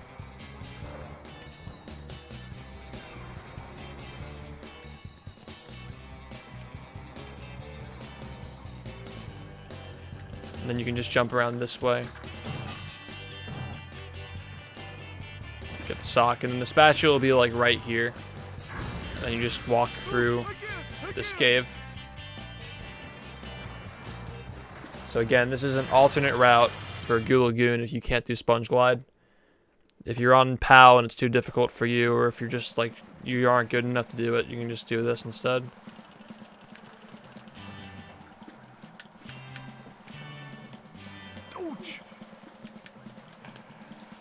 There's a way to get up here, I'm pretty sure. Yeah. If not, just go the lower route. Ooh, I drowned. Can I show pure damage boost? I've never done it.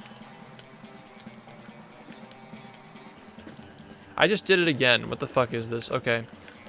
You can tell that I've never done this before. I just know how to, I just know like what you're supposed to do.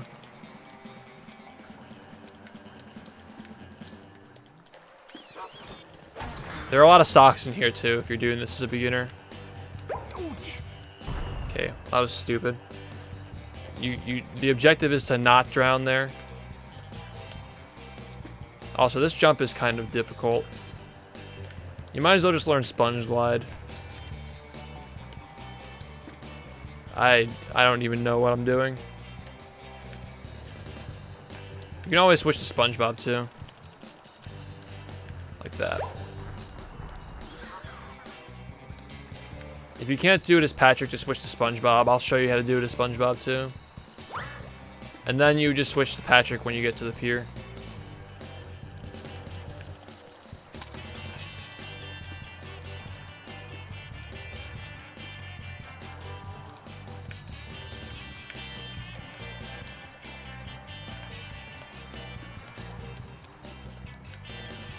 Pretty easy.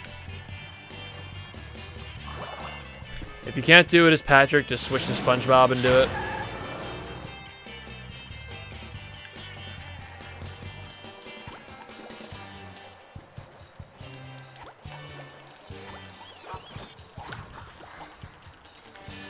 If you need, you can just do this.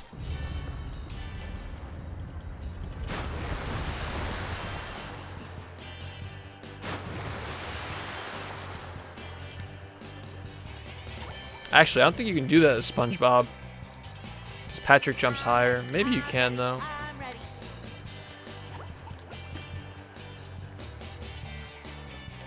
I'm not sure what I'm doing after this. Yeah, you can get it as SpongeBob. Okay.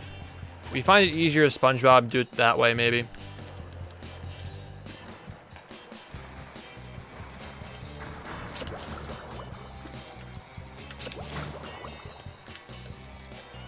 If you want to be cool, you can do it like this, I guess. Oh.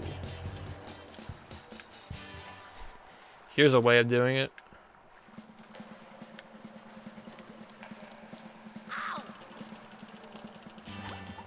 Alright, I guess not. You could probably get it, though. I could see it working, actually. But yeah, just don't worry about that. Do it this way.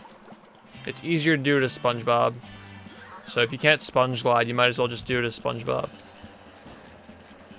If you're trying to make the game easier, you might as well just do it that way. Also, if you're SpongeBob, you can jump over like this. Which is not a bad deal, actually. If you can't hit these, just like... I don't know, you should be able to get this, though. It isn't hard.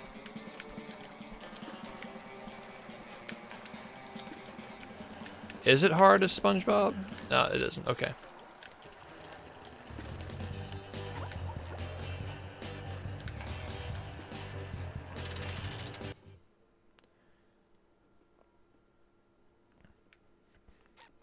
I've been streaming for 7 hours. I'm not doing that after this. Anyway. Do you do Pure Boost as Patrick or SpongeBob? Because I don't remember.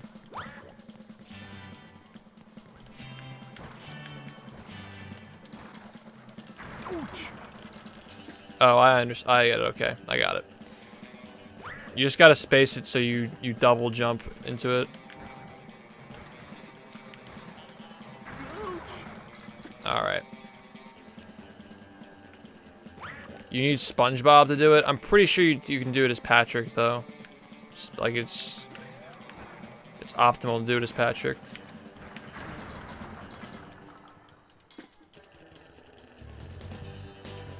Would it be easier at the lower to do at the lower level to ignore some stocks? No, because you have to do it the casual way and go around the entire cave.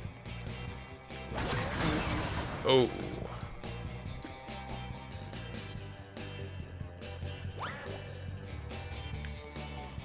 I know that the way that I've never actually done this before. I've never had to do it.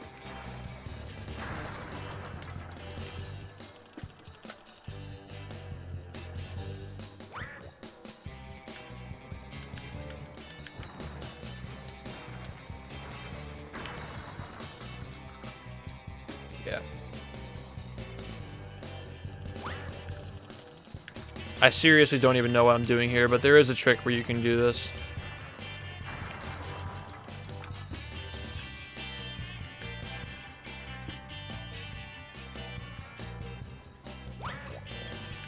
Well, the socks that you get, you can choose which ones you want and which ones you don't want.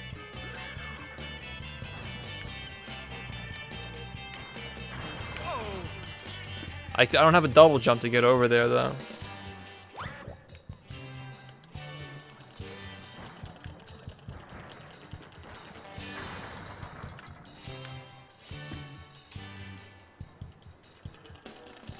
We get ice cream now.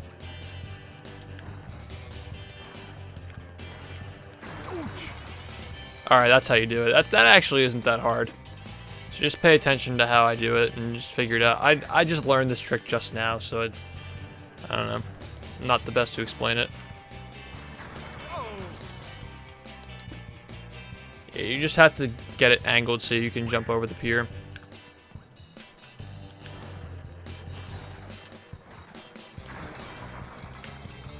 If you can't do this, you can just go around the pier the casual way, which is what I do not recommend. You should, if you can't do sponge glide, you might as well just learn this.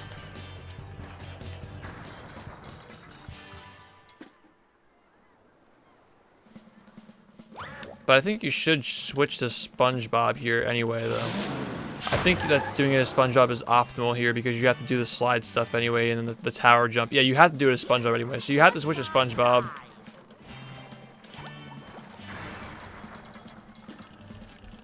Yeah, so I guess switching to SpongeBob as you enter the cave would be the proper way of doing it. So you go through the cave as SpongeBob, and then you switch to SpongeBob as you're entering the cave, and then you just stay as SpongeBob.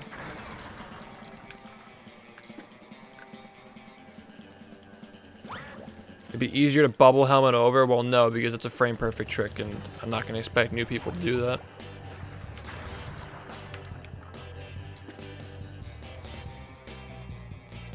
You can't do the tower jump skip as Patrick because you have to get on the bungee. Patrick can't bungee. You can't do it.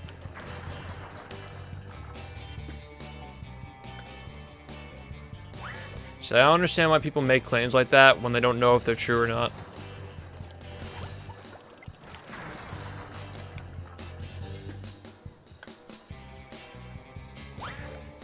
I seriously don't know what I'm doing with this. I got it once, though.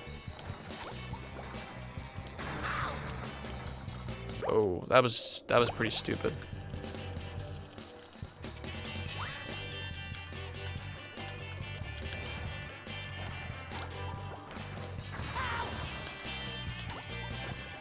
Yeah, when you do it that way, it isn't that hard. I guess just mess around with it.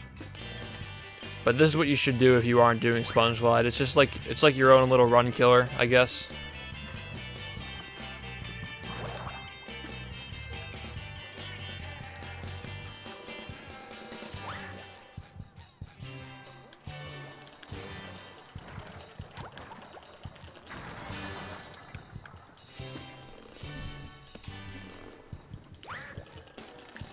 No, you can't jump. You can't jump down to get the spatula. The reason why we even climb... Okay, let me just put it this way. The reason why we even climb the tower in the first place is because we need to get on the bungee for the spatula to spawn. If we didn't need to jump onto the bungee cord for the spatula to spawn, there would be no point of climbing the tower in the first place. So yeah, that's not true.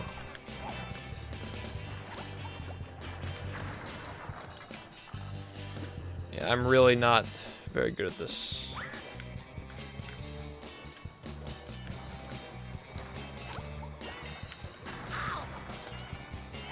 It isn't that hard though. I'm sure like if I did this more I'd be able to get it, but just try it out. I don't have a cue for you to use because I just learned it myself, but I say just jump earlier and do your spin.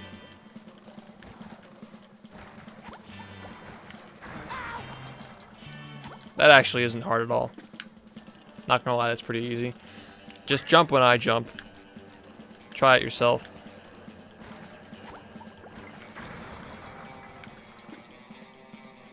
Still jumping too late. Yeah, it seems easy. I just don't know what I'm doing.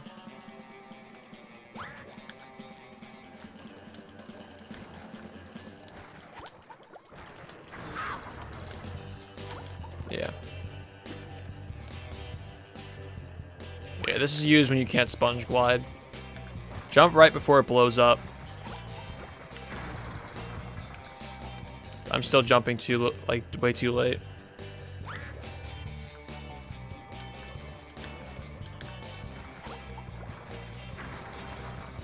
Still jumping too late.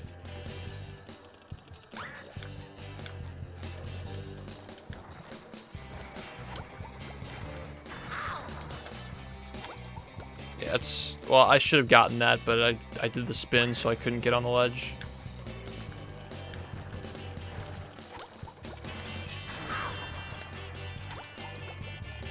Yeah, that isn't very hard. Just figure out the timing for yourself, I guess. It's an option if you want it.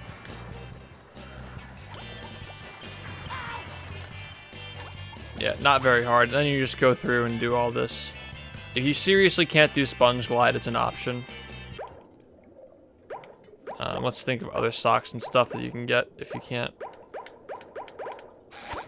Oh yeah, I'll show off. All right. I'll show off kids now. Yeah, I guess count to 3 seconds and jump. Whatever floats your boat.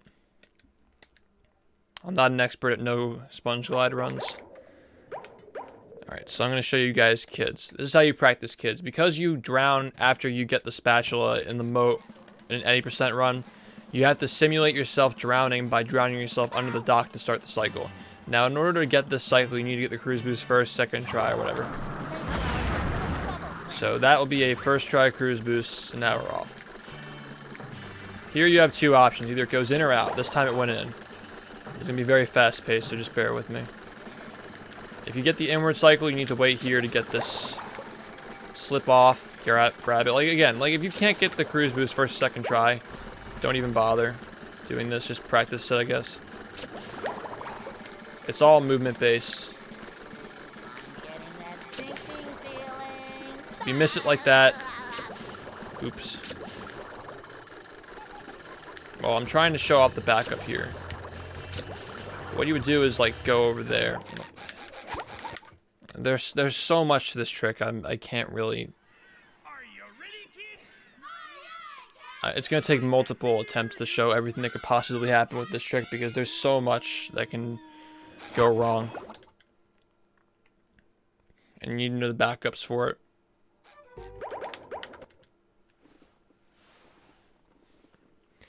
All right, so I'm gonna purposely miss a early. I'll just wait. Hopefully I get the right cycle. Actually, first I should show you the outward cycle if I can get it.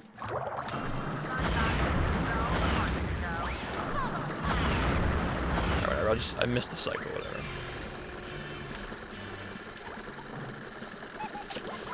If you miss it like that, you can sometimes get it to the side.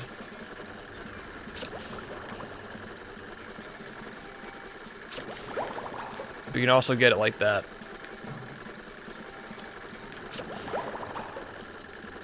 I'll just do a bunch of different ways you could possibly fuck it up so I can demonstrate how to recover it. I just grabbed the ledge there? What the fuck? Okay.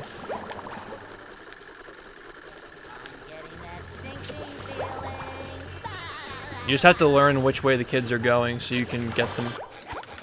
Even if you mess up. There's usually a way you can recover it. There are very few situations where you can't. Pretty much what you have to know is that the first kid can go either in or out. You have to get the cruise boost like first or second try, and you need to know the recovery spots for the ones that are over the water or the goo, so you don't drown.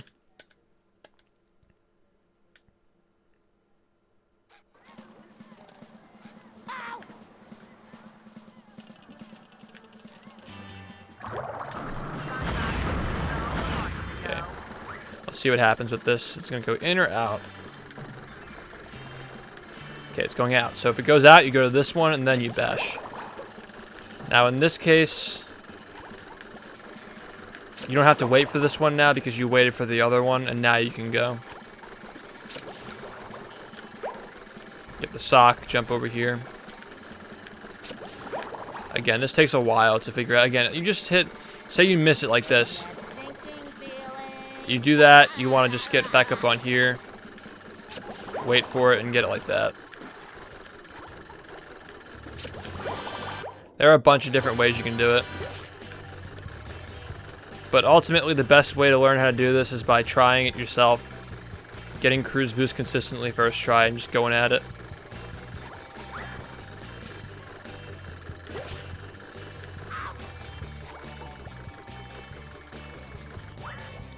Does anybody have any questions about kids?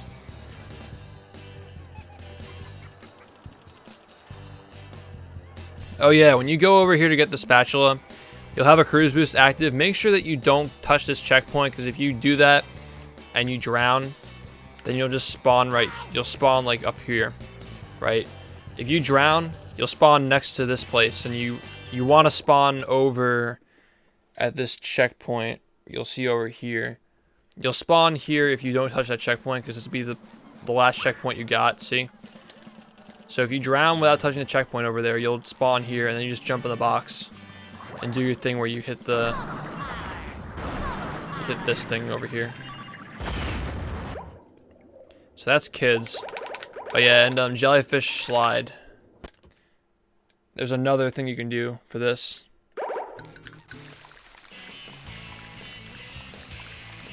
This is a sock you can get if you don't have enough socks toward the end of the game. Get that sock.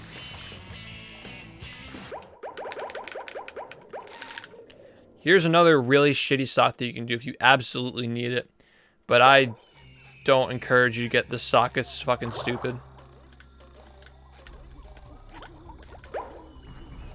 Yeah, and then you just leave through here. Anything else that I should go over that you guys want to know? I can give you another sock from over here. Here's another sock.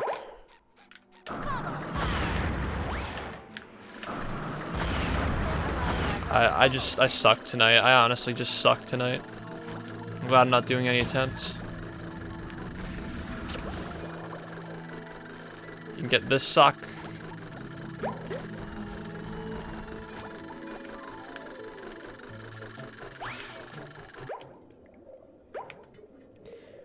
Oh yeah, right.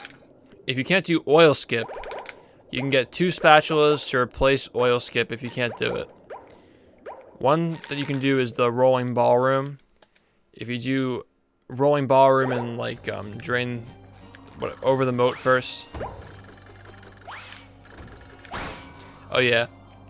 If you talk to Mr. Krabs, like if you go through his text box twice when you first meet him in the Mermalair, you can automatically spawn a ball. Just know that you can do that. I know it might be hard to visualize without really seeing it. I mean, it might be hard to really think about what it would look like without seeing it. But when you're walking up to Mr. Krabs the first time you went through this area, if you hit A twice, the ball spawns without having to hit that button by the ramp. And while you're sitting here, you can grind for shiny objects. If you bowl that spin bot, then it'll just respawn and you'll keep being able to bowl it for more shiny objects. So that's an option if you're low on shiny objects and you need a spatula. Maybe you can just add ballroom to your route.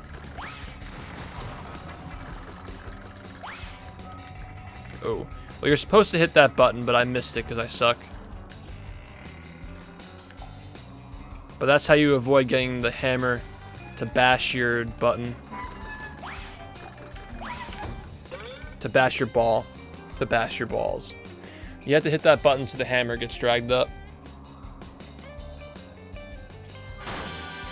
Otherwise, the ball will get destroyed if it touches the ball, if the hammer touches the ball. Also, there's a sock here that you can get. If you're on GameCube, you have to walk over to Mr. Krabs to get the spatula, but if you aren't on GameCube, you can just warp to the rolling ball room. I did not cover lasers. That's another option you can do. If you don't do Squid Dream, you can do lasers. So this is what Trench would look like with lasers in it.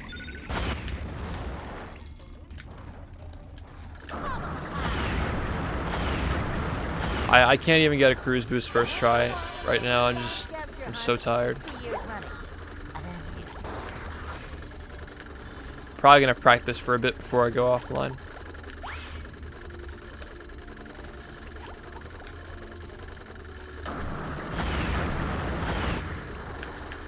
Okay, lasers are a bit different in any percent because we don't have the cutscene skip available to us.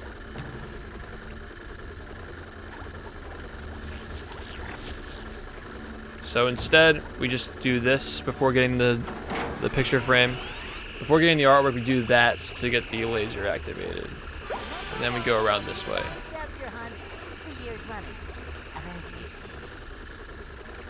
Just very simple stuff. Movement. If you hit the button this way, then you'll fall off the ledge and get a little bit of a push. So you'll slide off. You'll save some time, some frame rules.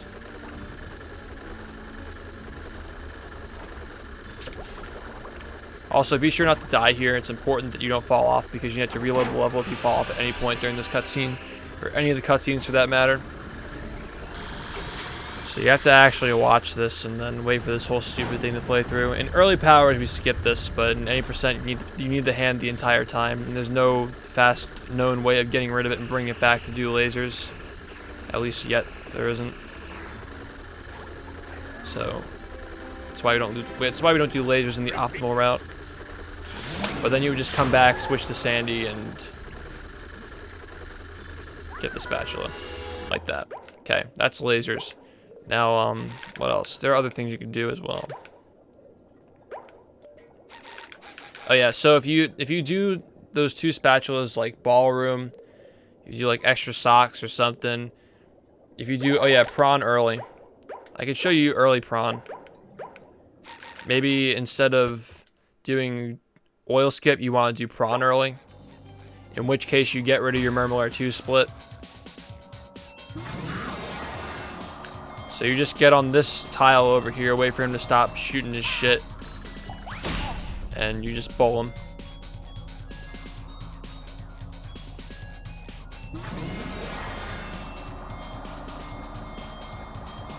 So you would do this after the slide skip. You insert this instead of leaving the area. You just do this. Now I suck at this because I haven't done this in like almost a year.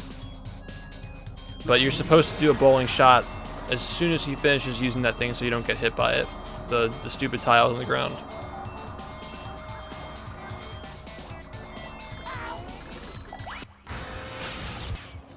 And you get the spatula like that.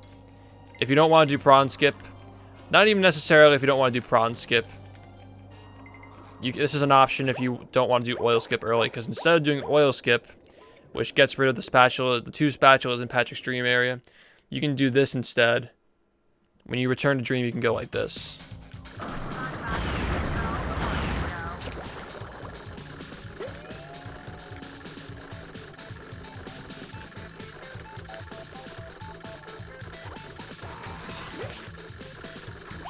You get the spatula over here.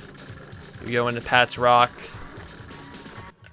Now, in the situation where you would want to use this, say you don't like oil skip or whatever, you can just also do Patrick's dream. Not Patrick's dream. You can do Krabs' dream instead of Squid's dream, or if you don't like that, or Sandy's dream, whatever you want to route out. So I'll show you this too.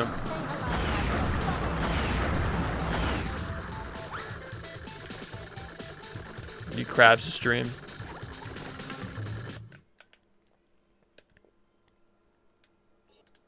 Oh, I forgot I already got the cutscene. Okay, well, there's a stupid cutscene that happens in there. I'll show you how to do this. So, imagine we had a cutscene, all these robots are already spawned, you talk to Squidward and all this fancy shit. The first thing you want to do when you get in here is just reload the level. You don't have to, but it makes it a lot more consistent if you do it that way. We call it the pussy method. But it's like if you're new and you're doing this to substitute for a harder spatula, you might as well just reload the level. You might as well just do it. Wow, I just got cooked. Apparently the oil shots don't. Yeah, well, you guys know how to do this.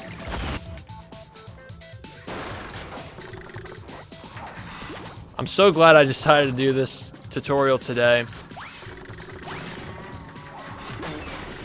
Because the fucking April Fool's colors for the bots. Those little spin bots.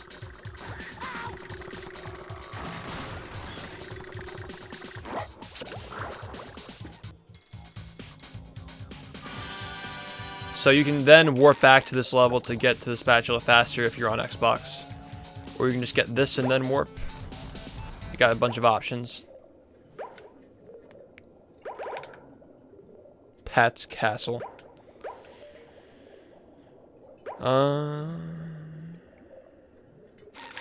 What else?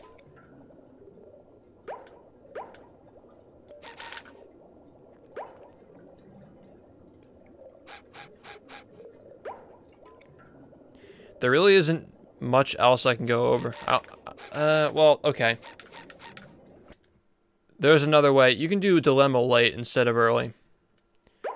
So say you enter here from Jellyfish Rock, and instead of going straight here to to go on the slide and do the dilemma boost in the beginning of the game, if you can't get that down, you can just, when you get into here and talk to Mermaid Man, you can just warp back to Bikini Bottom and go to downtown.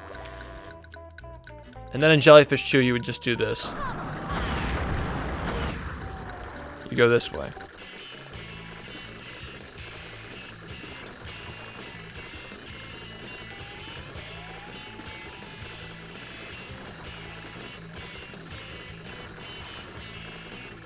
Get this. Oh.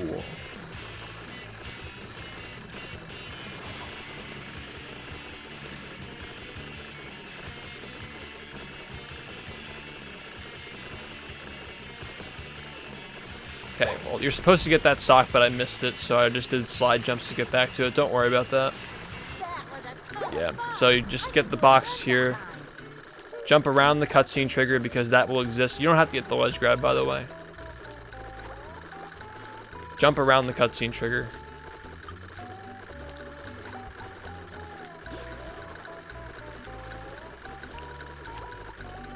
You can actually bounce off that slide if you're precise. But here you can do dilemma that way, grab the spatula, then warp back to dilemma again.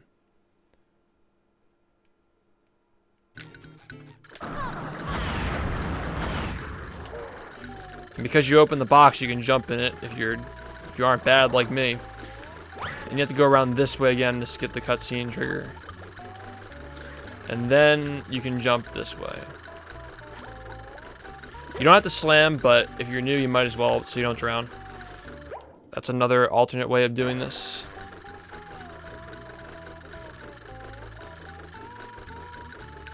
While I'm here going over noob strats, I might as well just go over the advanced strats for these.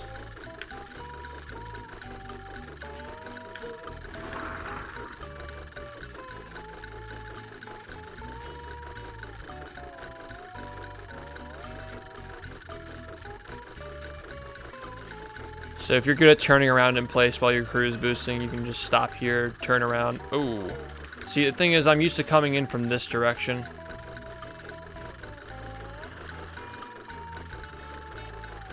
Grab here.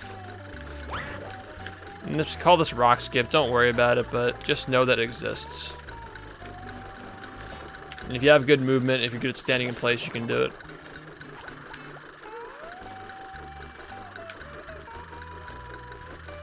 Anyway, I don't think there's anything else that I want to cover. Is there any other spatula that you guys might want as a replacement? Because I think I covered everything.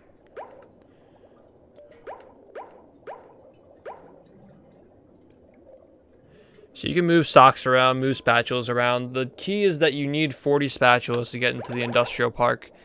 However quickly you can do that, you just need 40 spatulas to get in there. If you have 41 spatulas going into industrial park, maybe don't do chum bucket early. Instead, jump onto the Crusty Crab sign, get the golden underwear, and go straight to the Crusty Crab. I don't know. Actually, I don't recommend doing that. You shouldn't do that because it's too built into the route to go straight to chum bucket at the end now. That'd just be slow. I already showed ballroom. The Sandman sock, yeah, nice one. Nice one, buddy. Okay. I think that's pretty much everything. I'll just put all the resources in the VOD for this. Anyway, thank you guys for participating in this interactive tutorial. It was fun. It was a good sub goal. I'm glad that you guys enjoyed, those of you who are still here. It's pretty late. Haven't been doing runs, so view counts dropped quite a bit, but that doesn't really matter. We got the tutorial done, and hopefully people will be inspired to run the game from watching it. Alright. So that said, I'm really tired, and I have work to do. So we're going to host somebody.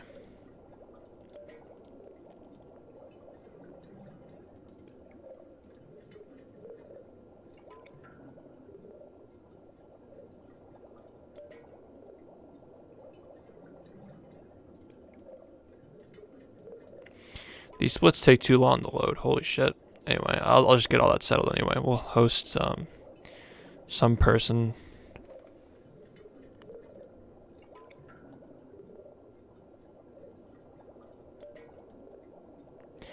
Yeah. Just swap and replace based on what you need. That's pretty much it.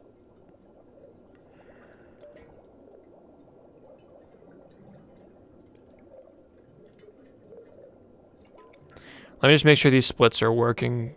Yeah. Alright, so these are the ones that I'll upload to speedrun.com and you'll see them. The blank splits.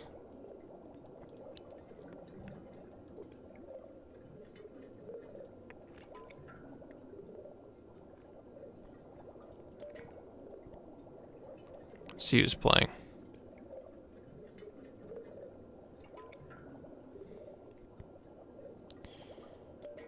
I'm gonna host Ace. He's playing Breath of the Wild.